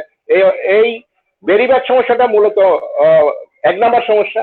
বেড়িবাঁধ জন্য সরকার যে কিছু করে নাই তাও না, কিন্তু আসলে কি বলবেন, আমরা তো আসলে ঠিকভাবে মনিটর করতে পারি না। যেমন 400 কোটি টাকা একটা অনুদান ছিল গত অর্থ বছরে, এটা হয়তো মনে ঠিকভাবে কাজটা বেড়িবাঁধের কাজটা এগিয়ে যায় নাই। এটা তো আমার যেটা সমস্যা মনে করি আমি, ল্যাক অফ লিডারশিপ ঠিকভাবে না থাকার কারণে এই এই উন্নয়নটা হচ্ছে না। শুধু বেড়িবাঁধ কেন, আপনি যোগাযোগ ব্যবস্থা থাকলে, এখন অবশ্য আপনার মলনামা পর্যন্ত বাস যাচ্ছে, ঠিক আছে, কিন্তু আমি কুতুবদিয়া থেকে তো প্রত্যেকদিন যথাসময়ে পার হতে পারছি না। আমি যে কোনো মুহূর্তে পার হতে পারলে আমি একটা রুগী নিয়ে যদি সাথে সাথে চলে আসতে পারি। যোগাযোগ সমস্যাটা হচ্ছে 2 নম্বর সমস্যা। 3 নম্বর সমস্যা হচ্ছে ইলেকট্রিসিটি। আপনার যদি ইলেকট্রিসিটি থাকতো, তখন দেখছেন যে আপনি এই সেন্ট মার্টিনে এবং লোক না গিয়ে কুতুবদিয়া বিচ কিন্তু কক্সবাজারের চেয়ে অনেক পরিষ্কার। তখন ইনফ্রাস্ট্রাকচার গড়ে উঠতো, তখন কুতুবদিয়াকে পর্যটনের দিকে অনেক এগিয়ে নেওয়া যেত। কুতুবদিয়ার মতো বিচ কিন্তু সেন্ট মার্টিনে নাই, অথচ শুধু যোগাযোগের কারণে সেন্ট মার্টিনে লোকজন বেশি যাচ্ছে।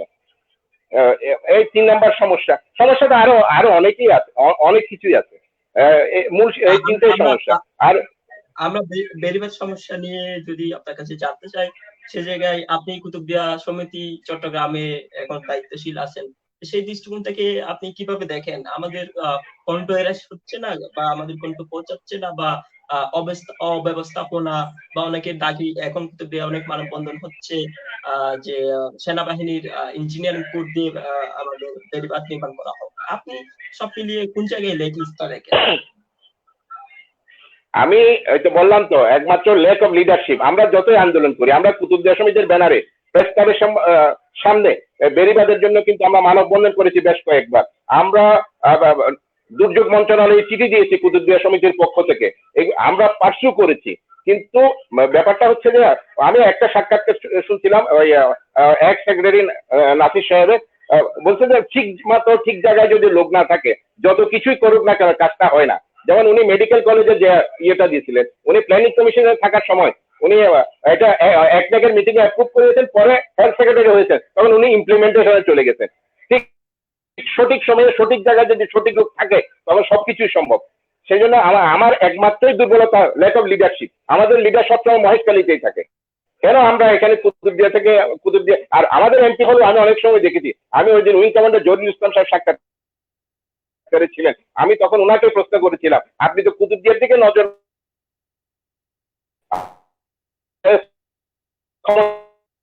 কাজ করেছেন। উনি কিন্তু এটা স্বীকার করেছেন ইনডাইরেক্টলি।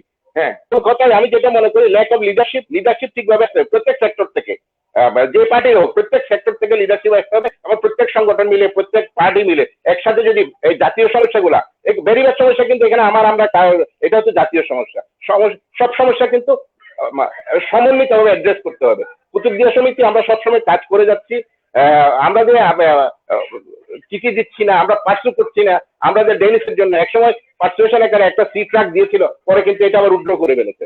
আমরা কাজ করে যাচ্ছি নিরন্তর। তবে সবাই তো চাকরিজীবী, সবাই যার যার পেশায়, এটা তো একটা সাপ্লিমেন্টারি ওয়ার্ক। সাপ্লিমেন্টারি ওয়ার্ক করলে একটু ধীরগতিতে হয় আর কি। হ্যাঁ, ধন্যবাদ সরকার। হ্যাঁ, বলেন। ধন্যবাদ। ধন্যবাদ। আমরা আপনার কাছে আবারও আসবো। আপনার কাছে কোনো প্রশ্ন থাকলে যারা দেখতেছেন কমেন্ট বক্সে জানাবেন। আমাদের আরো কিছু প্রশ্ন আছে, আমরা আপনার কাছে আবার ফিরে আসবো। আমরা স্ক্রিনে ডেকে নিচ্ছি দিবাকে। আবারও স্বাগত তোমাকে। আমাদের উপদেষ্টা সাদ্দাম ভাই জানতে চেয়েছেন, তোমার গান খুব ভালো লাগলো। তুমি শিলকালী বিশ্ববিদ্যালয়ের স্কুলে সুবর্ণ জয়ন্তীতে হয়তো গান গেয়েছিলে। জি, আমি একটি প্রোগ্রাম করেছিলাম শিলখালী উচ্চ বিদ্যালয়ের সুবর্ণ জয়ন্তীতে। দেরি হচ্ছে, কোন সালে আমার ঠিক মনে নেই, 2-3 বছর আগে। হ্যাঁ, আমরা তোমার কাছে আরেকটা রবীন্দ্রসঙ্গীত শুনবো। সেক্ষেত্রে আমি আমার গানটা শুনতে চাই। আচ্ছা, এবং সবশেষ আমরা একটা গান শুনবো দর্শকদের উদ্দেশ্যে। অনেকেই কুতুবদিয়া নিয়ে যে কুতুবদিয়া আরো বাড়ি গানটা শুনতে চেয়েছেন, সেটা আমরা একদম শেষে শুনবো, অনুষ্ঠানের শেষ পর্যায়ে। অতক্ষণ পর্যন্ত আপনারা কানেক্টেড থাকেন, বা অতিথির কাছে আপনার কোনো প্রশ্ন থাকলে কমেন্ট করেন। এবং দিবা, আমরা তোমার গানটা শুনবো, আমি কান পেতে রই। পানি দাও, পানি দাও, পানি খাবে বলছে।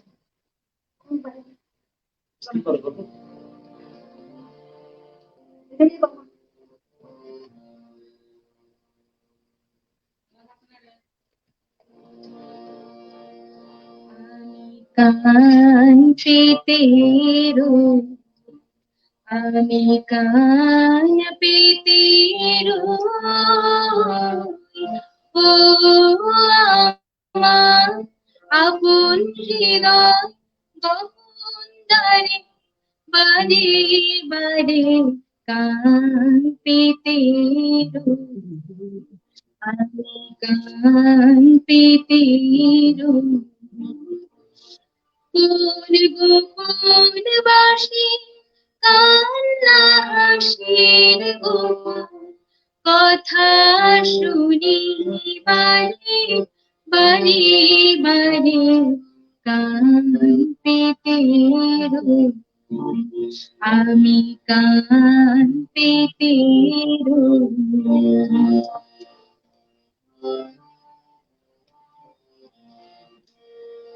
ভ্রমর শিখা হয় বিভাগে, নিভৃত পত লাগে,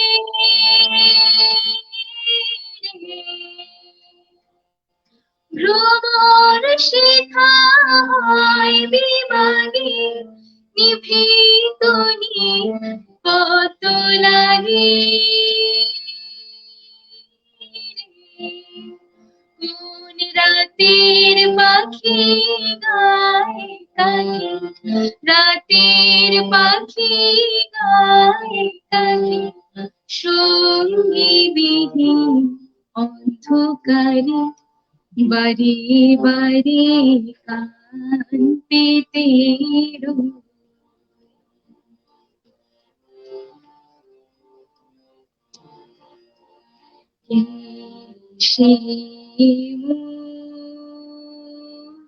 কে বা জানি কিছু তার দেখিয়া ভাব, কিছু পায় অনুমানে, কিছু তার বুঝি না বা, কে সে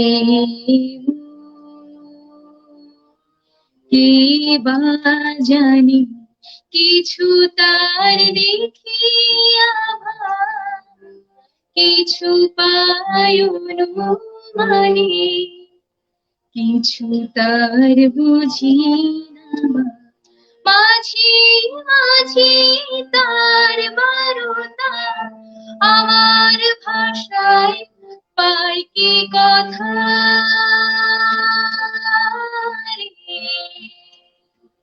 মাঝে মাঝে তার বারতা আমার ভাষায় পাই কি কথা রে, উষি আমায় জানি পাঠায় পানি, আমায় জানি পাঠায় পানি, গানের তানে কি তারে, বারে বারে কান পেতে রই, আমি কান পেতে রই। আমার আপন হৃদয় গোপন দ্বারে, বারে বারে কান পেতে রই, আমি কান পেতে রই, আমি কান পেতে রই। অসংখ্য অসংখ্য ধন্যবাদ। আমার যদি সুযোগ থাকতো গানটা আমি দ্বিতীয়বার শুনতাম। স্যারের ব্যাকগ্রাউন্ড মিউজিক থেকে যখন আমি স্যারকে ফোন করি কয়েকদিন ধরে, তখন আমি এই গানটা শোনার পরে আমার প্রিয় গানটার কথা আবার স্মরণ করলো। অসংখ্য ধন্যবাদ। যারা দেখতেছেন অনেকেই শুভকামনা জানিয়েছেন তোমার জন্য। আমরা সর্বশেষ তোমাকে আবার ডেকে নিব একটা গান নিয়ে, সেটা হচ্ছে কুতুবদিয়াকে নিয়ে যে লেখাটা গান, যে আঞ্চলিক ভাষায় কুতুবদিয়া, অনেকেই জানতে চেয়েছেন। আমরা তোমাকে ডেকে নিব, তোমার জন্য আবারও শুভকামনা। স্যার, আপনাকে আবারও আমাদের অনুষ্ঠানে স্বাগত। আমরা একজন প্রশ্ন করেছেন, একটা প্রশ্ন দিতে যাচ্ছি। নাজমুস সাকিব নামের একজন, ব্যাংকিং সেক্টরের সুশাসন প্রতিষ্ঠায় বাংলাদেশ ব্যাংক কতটুকু ভূমিকা রাখে? বর্তমান ব্যাংকিং ব্যবস্থাপনায় আমাদের জন্য উপযোগী কিনা? প্রশ্নটা হয়তো স্যার স্ক্রিন দেখতে পাচ্ছে না। হ্যাঁ, সাকিব প্রশ্নটা ঠিকই করেছে। সেও আর্থিক প্রতিষ্ঠানে চাকরি করে, আমি সাকিবকে ভালো করে চিনি। হ্যাঁ, তার প্রশ্নটা আসলে সরাসরি ভূমিকা রাখে কিনা, ভূমিকা তো আমাদের কাজ, আমরা করে যাচ্ছি। বাংলাদেশ ব্যাংক তো আর পুলিশ না, বাংলাদেশ ব্যাংক তো পুলিশের অথবা কোনো সশস্ত্র বাহিনী না যে আমরা এই মানে কোন একটা ঋণ গ্রহীতাকে ধরে আনা। বাংলাদেশ ব্যাংকের ব্যাংকিং কোম্পানি অ্যাক্টের 1991 ব্যাংকিং কোম্পানি অ্যাক্টের 44 ধারা অনুযায়ী ব্যাংক সুপারভিশন করে, ব্যাংকের লাইসেন্স প্রদান করে, সবকিছু ঠিক আছে। সুপারভিশন কার্যক্রম আমরা ঠিকই করে যাচ্ছি, কিন্তু এটা বাস্তবায়নের করতে অনেকটা কঠিন হয়। কারণ আপনি তো এইটা নয় যে একজন লোন গ্রহীতা, একজন ঋণ গ্রহীতা ঋণ নিল, সে ক্লাসিফাইড হলো, তাই মানে এই নয় যে আপনি তার ব্যবসা বন্ধ করে ফেলতে পারবেন। ব্যবসা বন্ধ করলে ধরেন একটা এক্সাম্পল, আপনি এক্স গ্রুপে যদি 5,000 কর্মী থাকে, তার টোটাল 5,000 কর্মী কিন্তু নিষ্ক্রিয় হয়ে যাবে, তখন এমপ্লয়মেন্ট জেনারেশন হবে না, বেকার সমস্যা সৃষ্টি হবে। বাংলাদেশ ব্যাংকের কাজ আপনার এই জায়গায় ভুল হচ্ছে, এটা ইনস্পেকশন। বাংলাদেশ ব্যাংক কিন্তু অডিট করে না, বাংলাদেশ ব্যাংক কিন্তু ইনস্পেকশন করে। অডিট আর ইনস্পেকশনের মধ্যে কিন্তু ডিফারেন্স আছে। অডিট হচ্ছে টু দ্য পয়েন্ট, পাই আপনাকে হিসাব করে সব কিছু করতে হবে। ইনস্পেকশনটা হচ্ছে স্যাম্পল বেসিস। আমরা অনেক সময় 10%, অনেক সময় 15%, কারণ পারা যায় না। আপনি এক বছরের কাজ অথবা 3 বছরের কাজ আমরা 2-3 জন কর্মী দিয়ে একসাথে উঠে আনা সম্ভব না। বাংলাদেশ ব্যাংক এটা আপনাকে অনেক সময় এই জায়গায় আপনার এই ইয়ে হচ্ছে, আপনি এটা অ্যাডজাস্ট করে ফেলেন। এই কাজগুলো আমরা করে থাকি, কিন্তু অনেক ক্ষেত্রে একেবারে যখন আপনার সর্বশেষ কিছুই করার থাকে না, তখন বাংলাদেশ ব্যাংক কোর্ট আছে, এই আছে, অর্থাৎ এর জন্য মামলা করে। বাংলাদেশ ব্যাংকের রোল অবশ্যই প্লে করে না, এটা বলার কোনো সুযোগ নাই। আপনি হয়তো সাকিব হয়তো ওয়েবসাইট ভিজিট করলে দেখতে পারবে করোনা পরবর্তী বাংলাদেশ ব্যাংক কি করেছে। এটা কিন্তু ওয়ার্ল্ডের কোন দেশ এটা করে নাই। ওয়ার্ল্ডের প্রত্যেকটা দেশের আগে বাংলাদেশ ব্যাংক সরকারের সহযোগিতায় প্রণোদনা ঘোষণা করেছে। এটা এই দিক দিয়ে বাংলাদেশ ব্যাংক কিন্তু কৃতিত্বের দাবিদার। সাকিব হয়তো তার জবাব পেয়েছে। হ্যাঁ, ধন্যবাদ সাকিব প্রশ্ন করার জন্য। ধন্যবাদ। একজন জানতে চেয়েছেন, Miftahul Aziz non financial institution সম্পর্কে উনি জানতে চেয়েছেন, ছোট করে বলবেন। হ্যাঁ, নন ফিনান্সিয়াল ইনস্টিটিউশন বলতে সে কি বোঝাতে চাচ্ছে বুঝতে পারলাম না। Financial institution but non financial institution কি সেটা সম্পর্কে একটু জানতে চেয়েছেন। না, এখানে তো নন ফিনান্সিয়াল ইনস্টিটিউশন বলতে কোন ইনস্টিটিউশন আমরা ডিল করি না। আমরা ডিল করি ব্যাংক এবং নন ব্যাংক ফিনান্সিয়াল ইনস্টিটিউশন। মানে ব্যাংকের যেগুলা ব্যাংক যেগুলা কাজ করে এগুলা নন ব্যাংক ফিনান্সিয়াল ইনস্টিটিউশন এই কাজগুলা করতে পারে না। ফিনান্সিয়াল ইনস্টিটিউশন অনেক কাজের মধ্যে সীমাবদ্ধতা আছে, তারা ডিপোজিট নিতে পারে না, তারা শুধু এই বিভিন্ন লিজিং কোম্পানি বিভিন্ন জায়গায় ইনভেস্ট করতে পারে। এটা হচ্ছে কিন্তু সে নন ফিনান্সিয়াল ইনস্টিটিউশন বলতে এটা তো আমার বাংলাদেশ ব্যাংকের কোনো কাজ নাই, যেখানে ফাইন্যান্স নাই বাংলাদেশ ব্যাংকের কোনো কাজ নাই। আর নন ফিনান্সিয়াল ইনস্টিটিউশন বলতে সে যদি কোঅপারেটিভকে মিন করে থাকে, কোঅপারেটিভ কিন্তু কোঅপারেটিভ ব্যাংক না, এটা কোঅপারেটিভ কিন্তু ব্যাংক না, এটা সবার খেয়াল রাখতে হবে। কেউ কোঅপারেটিভে ব্যাংক মনে করে ডিপোজিট দেওয়ার সুযোগ নাই, এটা কিন্তু আইনগতভাবে বলা আছে, কোঅপারেটিভ ব্যাংক লিখে ডিপোজিট গ্রহণের কোনো সুযোগ নাই। হ্যাঁ, সে যদি কোঅপারেটিভ সম্পর্কে জানতে চায়, কোঅপারেটিভ কিন্তু বাংলাদেশ ব্যাংকের নিয়ন্ত্রণে, সমবায় মন্ত্রণালয়ের নিয়ন্ত্রণে। নন ফিনান্সিয়াল ইনস্টিটিউশন বলতে সে কোঅপারেটিভ হয়তো মিন করতে পারে, কিন্তু আমরা যেটা করি commercial bank as well as নন ব্যাংক ফিনান্সিয়াল ইনস্টিটিউশন আমরা এগুলো কন্ট্রোল করে থাকি, সুপারভিশন করে থাকি। হ্যাঁ ফুরকান। আমরা একটা বড় প্রশ্ন নিব। ওনার প্রশ্নটা সাদ্দাম ভাই প্রশ্ন করেছেন, কিন্তু প্রশ্নটা পুরোপুরি আসেনি। আমি তারপর নেওয়ার চেষ্টা করতেছি, আপনাকে একটু পরে শোনাচ্ছি। যে সংসদ সদস্য মহেশখালী থেকে হোক আর কুতুবদিয়া থেকে হোক, উনি তো কক্সবাজার 2 এর সদস্য। এমপি মহোদয় কুতুবদিয়ার সমস্যাগুলো ঠিক জায়গায় যাতে যথাযথভাবে উপস্থাপন করে, সেক্ষেত্রে প্রেসার ক্রিয়েটিং গ্রুপ হিসেবে কুতুবদিয়া সমিতি কাজ করতে পারে। স্যার, যেহেতু নেতৃত্বে আছেন, ইলেকট্রিসিটি থ্রু সাবমেরিন কেবল এর কুতুবদিয়ার প্রজেক্টটা বর্তমানে টেন্ডারের পর্যায়ে আছে, সেটা যাতে দ্রুত হয় সে ব্যাপারে সংশ্লিষ্ট অফিসে যোগাযোগ, তাগাদা দেওয়ার ব্যাপারে কুতুবদিয়া সমিতির সম্পৃক্ত হোক, সেটা চাই। এ ব্যাপারে খেয়াল রাখবেন আপনি। হ্যাঁ, এটার ব্যাপারে বলি, আমরা এমপি মহোদয়ের সাথে, হ্যাঁ আমরা এমপি মহোদয়ের সাথে প্রত্যেকটা কাজে যোগাযোগ করি, এমপি মহোদয়ের সাথে প্রত্যেকটা বিষয়ে যোগাযোগ হয়। আমরা এমপি মহোদয়ের পরামর্শে, আমাদের অনুরোধে অনেক কাজ করে থাকি আমরা।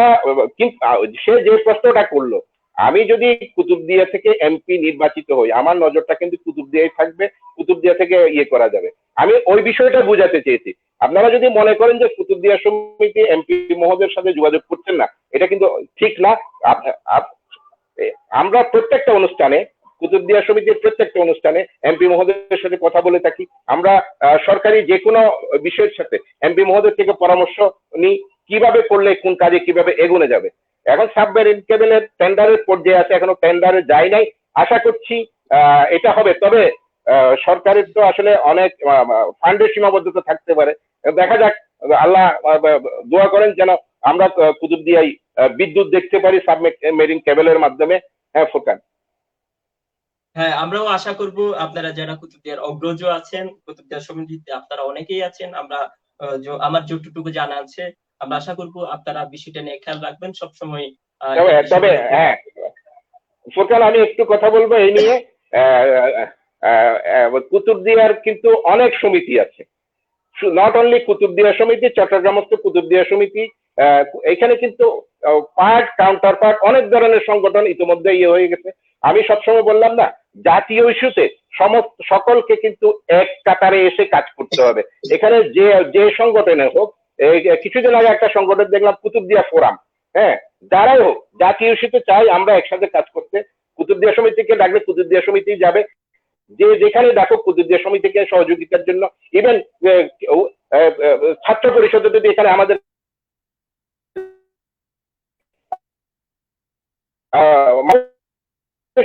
যারা হচ্ছে বসে সহযোগিতা করার জন্য, কাউকে সহযোগিতা নেওয়ার জন্য, সহযোগিতা দেওয়ার জন্য। হ্যাঁ ফুরকান। ধন্যবাদ। আমিও আপনার কথার সাথে সম্পূর্ণ একমত। আমরাও দীপশিখাও যে কোনো কুতুবদিয়ার স্বার্থে যে কোনো কাজে একসাথে আমরা কণ্ঠ মিলিয়ে যেতে চাই। আমরা আপনার কথার সাথে সম্পূর্ণ একমত, এবং সম্মিলিতভাবে কাজ করলেই সফলতা আসে বলে আমাদেরও বিশ্বাস। আমরা একটা প্রশ্ন নিব। তারকুল ইসলাম নামে একজন প্রশ্ন করেছেন, পোস্ট অফিস এর সঞ্চয়পত্র কতটা নিরাপদ? ভবিষ্যৎ গ্রাহক এর টাকা নিরাপদ থাকবে কিনা তিনি জানতে চেয়েছেন। হ্যাঁ হ্যাঁ, প্রশ্নটার জন্য ধন্যবাদ। পোস্ট অফিসের সঞ্চয়পত্র বলতে সে যে সঞ্চয়পত্র শব্দটা লাগিয়েছে, যদি ওটা সঞ্চয়পত্র হয়ে থাকে, পোস্ট অফিসের সঞ্চয়পত্র, বাংলাদেশ ব্যাংকের সঞ্চয়পত্র, কমার্শিয়াল ব্যাংক থেকে কেনা সঞ্চয়পত্র, সব সঞ্চয়পত্র কিন্তু অর্থ মন্ত্রণালয়ের অধীনে, সব সঞ্চয়পত্র নিরাপদ।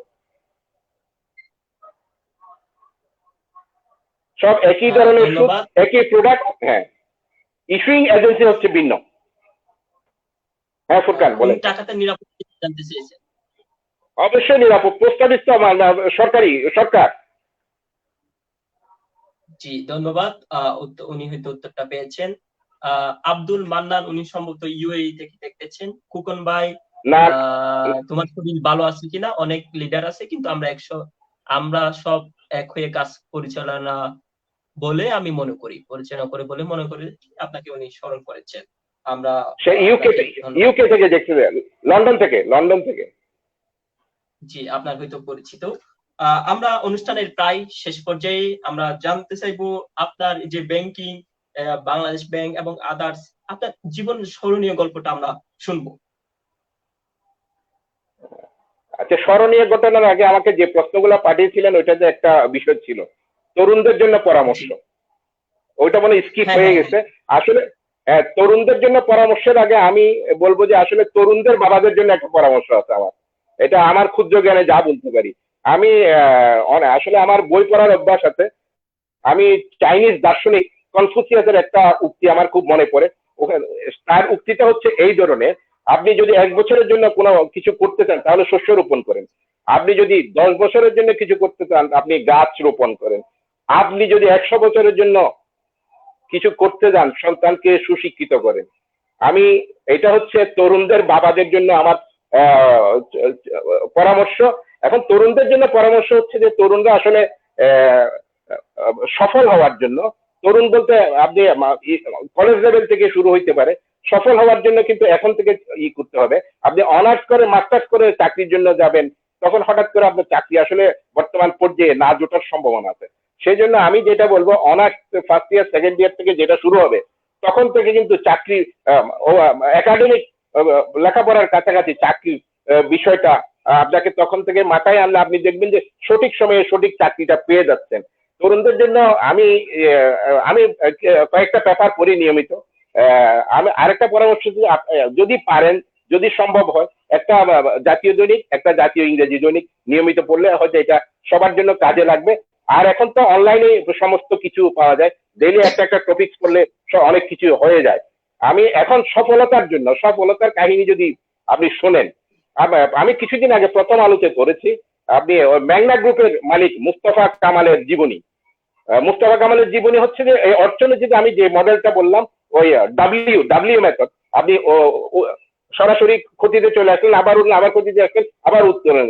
মুস্তফা কামাল প্রথম আপনি এই ঠেলা গাড়ির থেকে আপনি ফেরি করে করে আস্তে আস্তে সে এখন দেশের 48টা প্রতিষ্ঠানের মালিক। তার আন্ডারে এখন 12,000 কর্মচারী আছে। তরুণদের জন্য আমার এই বিষয়গুলো পরামর্শ। আর নিজেকে ডেভেলপের জন্য আমিও অনেক সময় করি না, কিন্তু যদি করতে চান তখন প্রথমে আমি অগ্রাধিকার দিব আপনার জীবন যুদ্ধের সমস্ত কিছু। যদি শিখতে চান প্রথমেই বলবো যে আমাদের নবী মহানবী হযরত মুহাম্মদ সাল্লাল্লাহু আলাইহি ওয়াসাল্লামের জীবনী পড়লে আপনি সংগ্রামের বিষয়টা শিখে ফেলবেন। তখন আপনাকে সংগ্রাম, জীবনে টিকে থাকতে হলে সংগ্রাম জিনিসটা আপনার ইয়ের মধ্যে, কম্পিটিশন জিনিসটা ঢুকে যাবে। আপনি হয়তো খেয়াল করে থাকবেন, বাংলাদেশ ব্যাংকের সাবেক গভর্নর, উনি একজন রাখাল বালক ছিলেন, উনি এখন বাংলাদেশ ব্যাংকের গভর্নর হয়েছেন, ডক্টর আতিউর রহমান। ওনার আপনার লাইফটা, ওনার আপনি জীবনীটা পড়ে দেখেন, তখন দেখবেন যে আপনাকে এটা উৎসাহ দিবে। আপনি নেলসন ম্যান্ডেলার জীবনী, সংগ্রামের জীবনী পড়তে পারেন।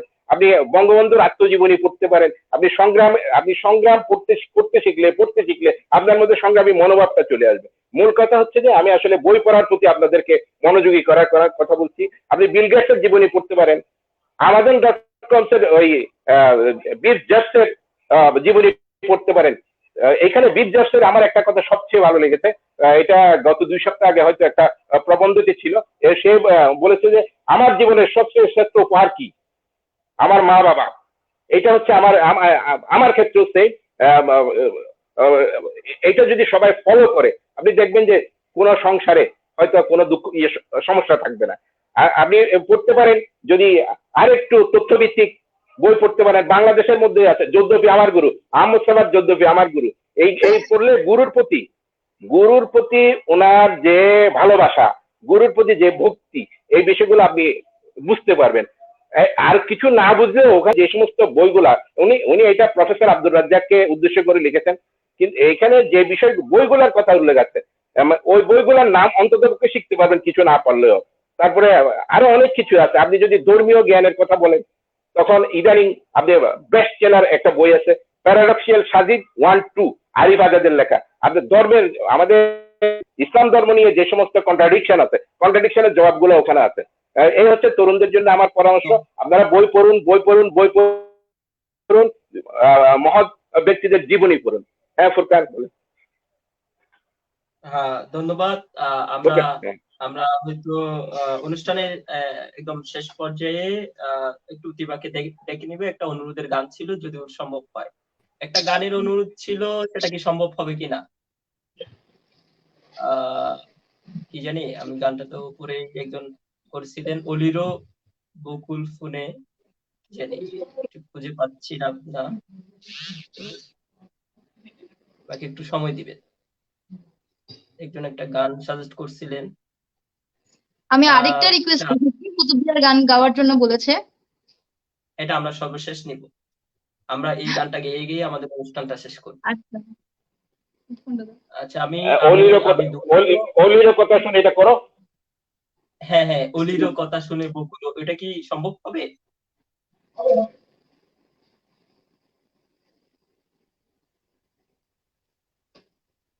যদি সম্ভব হয় তাহলে নেব, নাহলে আমরা আমাদের কিছু শিডিউল প্রশ্ন আছে এগুলা চলে যাব।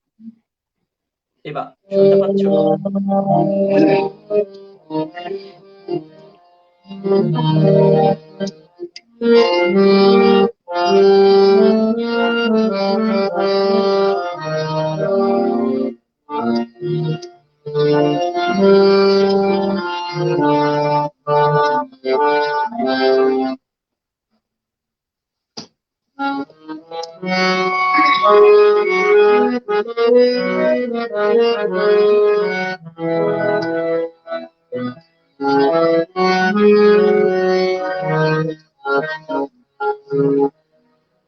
অলির কথা শুনে বকুল হাসি, ওই তাহার মতো তুমি আমার কথা শুনে হাসো না তো। ধরার ধুলিতে যে ফাগুন আসে, ওই তাহার মতো তুমি আমার কাছে কবু আসো না তো। অলির কথা শুনি বকুল হাসি, ওই তাহার মতো তুমি আমার কথা শুনি হাসো না তো।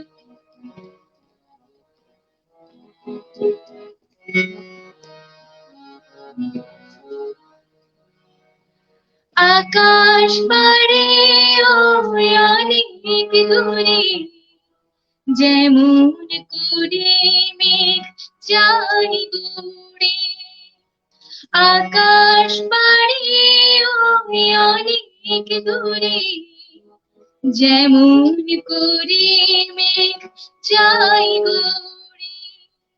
যেমন করে সে হাওয়ায় ভাসে, কই তাহার মতো তুমি আমার স্বপ্নে তবু ভাসো না তো। ফুলের কথা শুনে বকুল হাসে, কই তাহার মতো তুমি আমার কথা শুনে হাসো না তো।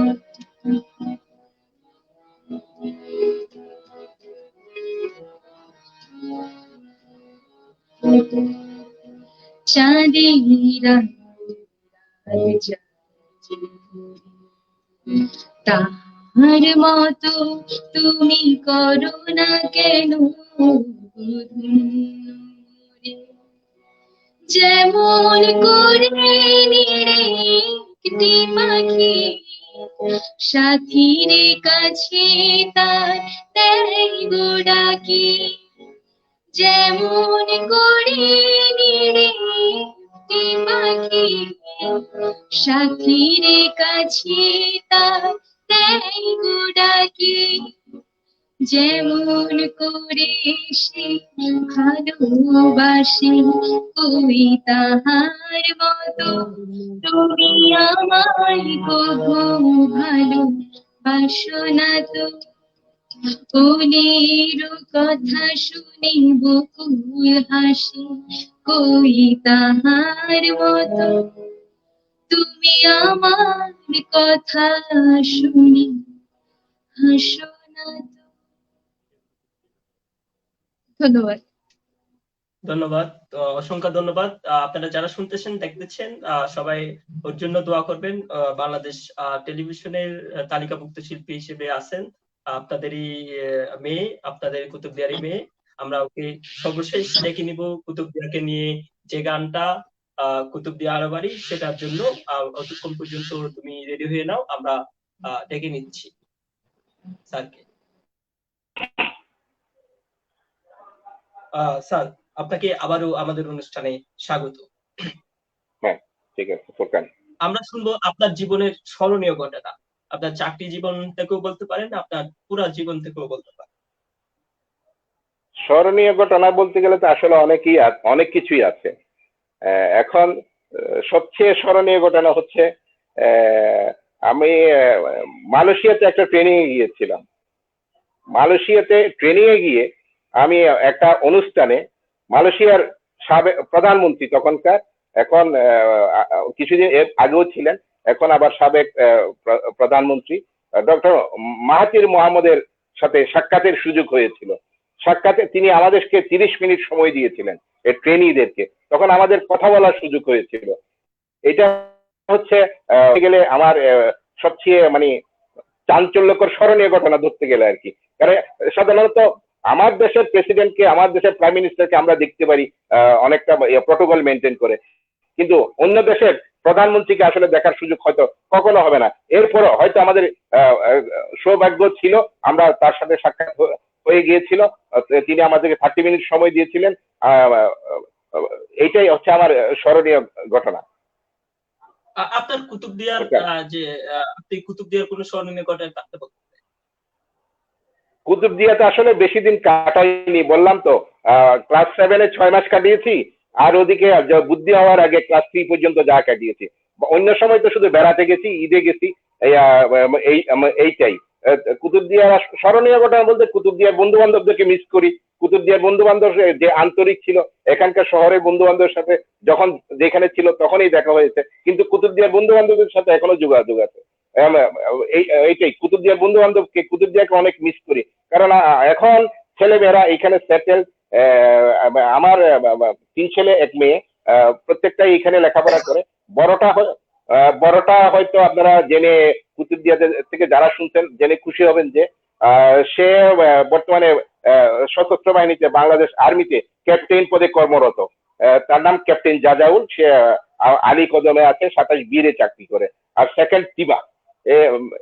এই হচ্ছে আমার সংসার। কুতুবদিয়াতে অকেশনালি যাওয়া হয়, তখন আসলে আমাদের অনেক ভালো লাগে, কুতুবদিয়াকে উপভোগ করি, গ্রামকে উপভোগ করি। এই মূলত কোনো স্মরণীয় ঘটনা হওয়ার সময় ওখানে কিন্তু আমি ছিলাম না। হ্যাঁ ফুরকান। ধন্যবাদ, ধন্যবাদ। আপনি কুতুবদিয়াকে ঘিরে আপনার কোনো পরিকল্পনা আছে কিনা, বা আপনি যদি অবসরে যান তখন সুযোগ পান? অবশ্যই সুযোগ থাকলে তো আমরা অবশ্যই, শুধু এটা না, ইভেন আমি যদি এখানে বসে শুনি যে আমার কক্সবাজারের কোনো কাজ আছে, আমি ওটাকে এগিয়ে নেওয়ার কাজ করি। আমি যদি কুতুবদিয়ার কাজ পাই, ওটা আমি অবশ্যই এগিয়ে নেওয়ার চেষ্টা করব।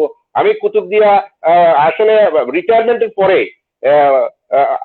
সন্তান সন্ততি পরিবার পরিজন নিয়ে এখানে হয়তো কুতুবদিয়া পার্মানেন্টলি থাকার সুযোগ আর হবে না, কিন্তু আমার যদি কুতুবদিয়াকে, এই কুতুবদিয়ার সংস্কৃতিকে এগিয়ে নেওয়ার জন্য, কুতুবদিয়ার আর্থিক সেক্টরকে এগিয়ে নেওয়ার জন্য, কুতুবদিয়ার এই শুটকি শিল্পকে এগিয়ে নেওয়ার জন্য, কুতুবদিয়ার লবণ শিল্পকে এগিয়ে নেওয়ার জন্য কেউ যদি সহযোগিতা চান, আমি এখনো এগুলো কিন্তু এসএমই তে পড়ে, এগুলো আমি দিক নির্দেশনা দিতে পারি। হয়তো আপনারা আমার সহযোগিতা নিতে পারেন। হ্যাঁ ফুরকান। ধন্যবাদ। আমরা অনুষ্ঠানের একদম শেষ পর্যায়ে। আমি আমাদের একজন উপদেষ্টা প্রশ্নটা করেছেন, ওনার প্রশ্নের সাথে একসাথে মিলিয়ে আমরা প্রশ্নটা দিব যে আপনি দীপশিখা সম্পর্কে যতটুক জানলেন, আমাদের কার্যক্রম সম্পর্কে যতটুক জানেন, আপনি দীপশিখার কাজের মূল্যায়ন কিভাবে করবেন? বা দীপশিখার কাজের মূল্যায়ন? দীপশিকা কার্যক্রম সম্পর্কে আমি 2018 সালে ঢাকায় বসে, আমি যখন ঢাকায় পোস্টিং ছিল, আমার সাথে দীপশিকার সেক্রেটারি যোগাযোগ করেছিল কোন একটা সম্ভবত ইফতার মাহফিল সম্পর্কে। হ্যাঁ, পরবর্তীতে কিন্তু মানিক ইফতার ভাইয়া, মাহফিলে আমি জি জি জি। পরবর্তীতে আমার চাকরির কারণে, আমার সান্ধ্যকালীন ব্যস্ততার কারণে, অফিসিয়াল আমরা অনেক সময় সময় মতো অফিস দিক করতে পারি না, আমি তখন হয়তো যেতে পারি না। আমি ওর জন্য দুঃখ প্রকাশ করছি। দীপশিকার কার্যক্রম সম্পর্কে আমি তখন থেকেই জানি। দীপশিকা আসলে এই গ্রামীণ ফোনের স্লোগানের মতো, connecting the people, connecting the student to promote something. আমি এই গ্রামীণ ফোনের স্লোগানকেই দীপশিকা কাজে লাগাচ্ছে বলে মনে করি। Connecting the people, connecting the student to provide themselves. হ্যাঁ ফুরকান। হ্যাঁ, ধন্যবাদ। আপনি আপনি আমাদের জন্য কি পরামর্শ রাখবেন, বা আপনি দীপশিকার কাছে কি প্রত্যাশা করেন, বা আগামী 5-10 বছর পরে আপনি দীপশিকাকে কোন জায়গায় দেখতে চান? দীপশিকা, হ্যাঁ দীপশিকা কিন্তু অনেক কিছু করতে পারে, শুধু এই লাইভে ফেসবুক পেজে না আসে, গুগল, আপনি জুমের মাধ্যমে ওয়েবিনারের আয়োজন করতে পারে বিভিন্ন বিষয়ে, শুধু কুতুবদিয়া সম্পর্কিত না। যে যারা পারে, এই দীপশিকার যারা সদস্য আছে, দীপশিকার কুতুবদিয়ার যারা অধিবাসী আছে, তাদের অনেক অনেক এক্সপার্টাইজ আছে। এক্সপার্টাইজ দিয়ে বিভিন্ন ওয়েবিনারের মাধ্যমে তাদেরকে ট্রেনিং এর ব্যবস্থা করতে পারে। দীপশিকা এই যে আজকে এতদিন তো শুধু অতিথির কথাই শুনেছেন, আজকে আমার পরামর্শে একটু বৈচিত্র্য এনে দিলাম, দিবাকে গানে কানেক্ট করে দিলাম।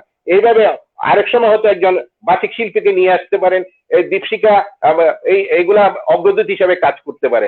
দীপশিকা এই কেরিয়ার গাইড করতে পারে, কেরিয়ার প্ল্যানিং এর জন্য অ্যাডভাইস দিয়ে যেতে পারে। দীপশিকার যারা উপদেষ্টা আছে, যারা পৃষ্ঠপোষক আছে, যারা স্টুডেন্ট, তারা তো এখন কেরিয়ারে নিজেরা যায়নি, যারা পাশ করে ফেলছে, যারা চাকরিতে আছে, কুতুবদিয়ার অনেক ছেলে কিন্তু ভালো ভালো পোস্টে আছে, ইয়েলোতে আছে, এএসপিতে আছে, বিভিন্ন, তাদেরকে কানেক্ট করে, তাদেরকে এই জুমের মাধ্যমে এই ট্রেনিং এর, যারা বর্তমানে পড়ুয়া শিক্ষার্থীরা আছে, তাদেরকে আপনি ট্রেনিং এর ব্যবস্থা করতে পারেন, চাকরির কোচিং এর ব্যবস্থা করতে পারেন। এগুলা জুমে 40 মিনিট পর্যন্ত বিনা পয়সায় কিন্তু ক্লাস নেওয়ার মিটিং করার সুযোগ আছে। আমি এই অ্যাডভাইসই দিব, শুধু এইটাতে বসে না থাকে। এই বিভিন্ন দীপশিকার কাজ হচ্ছে যে মানে এই স্টুডেন্টদেরকে পাস করার পর প্রোভাইড করা, এই প্রোভাইডের পিছনে এই যে কেরিয়ার প্ল্যানিং, কেরিয়ার কোচিং, এগুলা কিন্তু অনলাইনে এই ট্রেনিং গুলার ব্যবস্থা করতে পারে। যারা আমাদের, যারা এই সকলে সাফল্যমণ্ডিত হয়েছে, তারা এই ট্রেনিং এর আয়োজন করতে পারে, ব্যাংকিং রিলেটেড ট্রেনিং দিতে পারে, বিসিএস অ্যাডমিন রিলেটেড ট্রেনিং দিতে পারে। এইগুলা দীপশিকা আগামীতে এগুলোর আয়োজন করতে পারে বলে আমি মনে করি। হ্যাঁ ফুরকান বলেন। ধন্যবাদ, ধন্যবাদ। আমাদের একজন প্রশ্ন করেছেন, আমি ওনার প্রশ্নটা একটু পরে শোনানোর চেষ্টা করতেছি। আব্দুল মান্নান, উনি প্রশ্ন করেছেন, Furkan, thank you for beginning this live program, can you ask Khukon, can they do something for work placement for Kutubdia students who finish HSC during waiting period?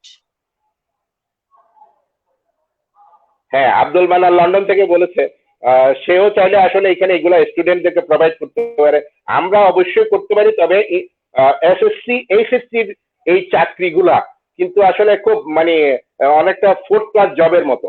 আমি আমার বিভিন্ন জায়গায় নিয়োগে হয়, কিন্তু আমি আসলে পরামর্শ দিব যারা এই সমস্ত লেভেলে চাকরিতে না আসতে।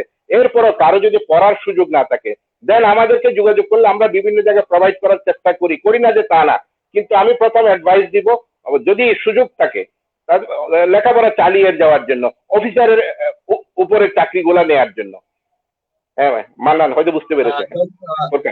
ধন্যবাদ, ধন্যবাদ আপনাকে, অশেষ অশেষ ধন্যবাদ। আমার মতো একজন ক্ষুদ্র মানুষকে প্রায় 1 ঘন্টা 1.5 ঘন্টা 10টা, আমরা 8:30 থেকে শুরু করেছিলাম, 10টা 10, প্রায় 1.5 ঘন্টার বেশি সময় দিয়েছেন। আপনার প্রতি কৃতজ্ঞতা প্রকাশের ভাষা আমার জানা নেই। আপনাকে অশেষ অশেষ ধন্যবাদ। তিবাকেও ধন্যবাদ আমাদেরকে সময় দেওয়ার জন্য। কুতুবদিয়াবাসীর পক্ষ থেকে ধন্যবাদ, দীপশিকার পক্ষ থেকে ধন্যবাদ। সর্বশেষ আপনি আপনি যারা দেখতেছেন এতক্ষণ ধরে, তাদের উদ্দেশ্যে কিছু বলবেন। আপনি চাইলে আঞ্চলিক ভাষায় বলতে পারেন। আঞ্চলিক ভাষা আসলে, হ্যাঁ আঞ্চলিক ভাষায় যদি জি, আমরা অনুষ্ঠানের শেষ পর্যন্ত শেষ করি। হ্যাঁ, আর যদি আঞ্চলিক ভাষায় হই, ওনারা শিকড় বলি না যাবেন, শিকড় রুটকে বলা যাবে না। আপনি আমার একটা স্লোগান খুব ভালো লাগে, কে সাহেবের একটা স্লোগান আছে, শিকড় থেকে শিকড়ে, মানে তারা রডটা নিচে দেয় উপর পর্যন্ত চলে যান। এই শিকড় থেকে শিকড়ে যখন গেছেন, শিকড় থেকে শিকড়ে, আপনি শিকড়কে ভুলে গেলে কিন্তু আপনি উপর থেকে পড়ে যাবেন। তাই আমার যেটা পরামর্শ হবে, নট অনলি দীপশিখার ইয়েদের জন্য, যারা স্টুডেন্ট আছে, যারা বড় বড় আমার মুরব্বীরা আছেন, তারা শিকড়কে ভুলবেন না, কুতুবদিয়াকে মাথায় রাখবেন, এটাই আমার একান্ত আবেদন সবার প্রতি। শিকড়কে ভুলে গেলে দেখবেন যে অন্ততপক্ষে চাকরিতে গেলেও আপনার ইয়ে পাবে না। এই যে বিভিন্ন পুলিশ ভেরিফিকেশন হয়, আপনার যদি ওখানে ঘর বাড়ি না থাকে, তখন আপনাকে চাকরির ক্ষেত্রে অসুবিধা হবে। তাই আমার একমাত্রই পরামর্শ হবে, শিকড়কে ভুলবেন না, রুটকে ভুলবেন না। হ্যাঁ সুলতান, ধন্যবাদ আপনাকে। সর্বশেষ আমরা আমরা অনুষ্ঠানের প্রায় শেষ পর্যায়ে, যারা এতক্ষণ ধরে দেখতেছেন, ধৈর্য ধরে দেখতেছেন, সকলের প্রতি অশেষ কৃতজ্ঞতা, আপনাদেরকে অশেষ ধন্যবাদ আমাদের প্রোগ্রাম করা দেখার জন্য।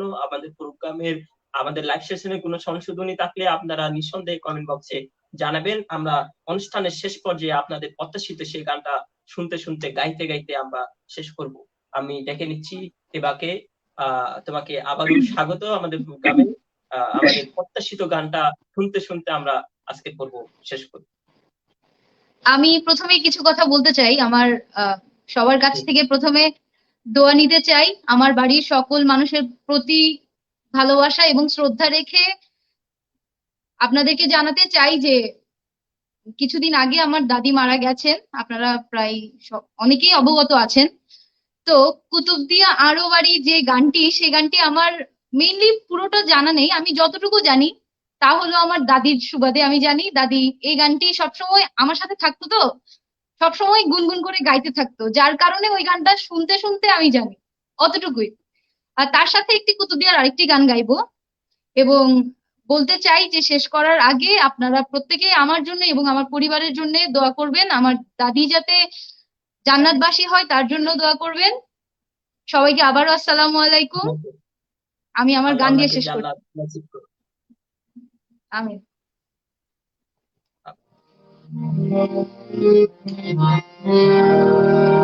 কুতুবদিয়ার বাড়ি ফুরি ন যাইও, কুতুবদিয়ার বাড়ি ফুরি ন যাইও, যাইবার সময় তার গাড়ো চাম্পান বিড়াইও। কুতুবদিয়ার বাড়ি ফুরি ন যাইও, কুতুবদিয়ার বাড়ি ফুরি ন যাইও, যাইবার সময় তার গাড়ো চাম্পান বিড়াইও, যাইবার সময় তার গাড়ো চাম্পান বিড়াইও। ও রে চাম্পানওয়ালা, তুই আমারে করলি দিবানা, ও রে চাম্পানওয়ালা, তুই আমারে করলি দিবানা, তুই আমারে করলি দিবানা রে চাম্পানওয়ালা, তুই আমারে করলি দিবানা।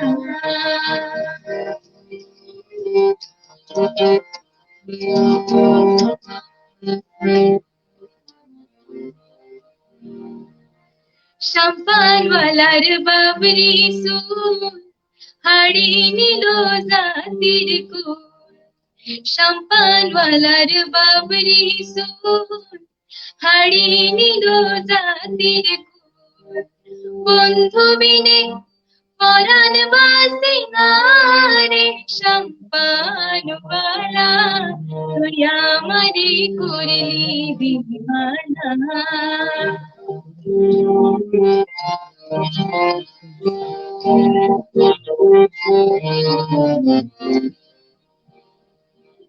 কুতুবদিয়া বন্ধুর বাড়ি, বিষের জ্বালা সইতে নারী, কুতুবদিয়া বন্ধুর বাড়ি, বিষের জ্বালা সইতে নারী, বন্ধু বিনে পরাণ বাসে না রে চাম্পানওয়ালা, তুই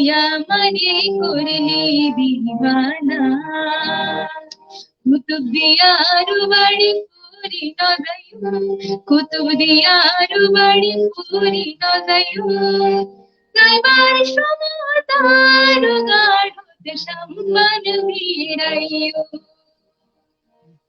গাইবার সময় তার গাঢ়তে সম্মান ভিড়াইও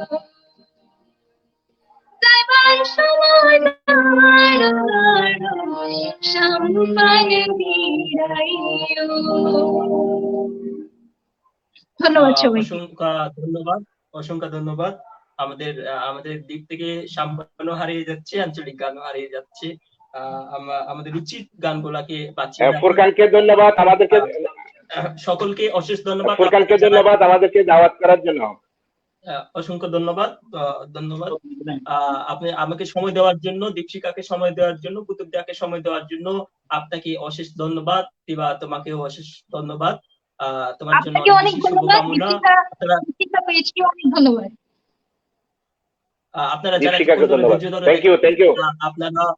আপনারা যারা ধৈর্য ধরে দেখতেছেন সকলকে ধন্যবাদ, কৃতজ্ঞতা। আপনারা ভালো থাকবেন। আমাদের পরবর্তী প্রোগ্রাম দেখার জন্য আপনাদেরকে আমন্ত্রণ। শুভরাত্রি। আল্লাহ হাফেজ। গুড নাইট, শুভরাত্রি।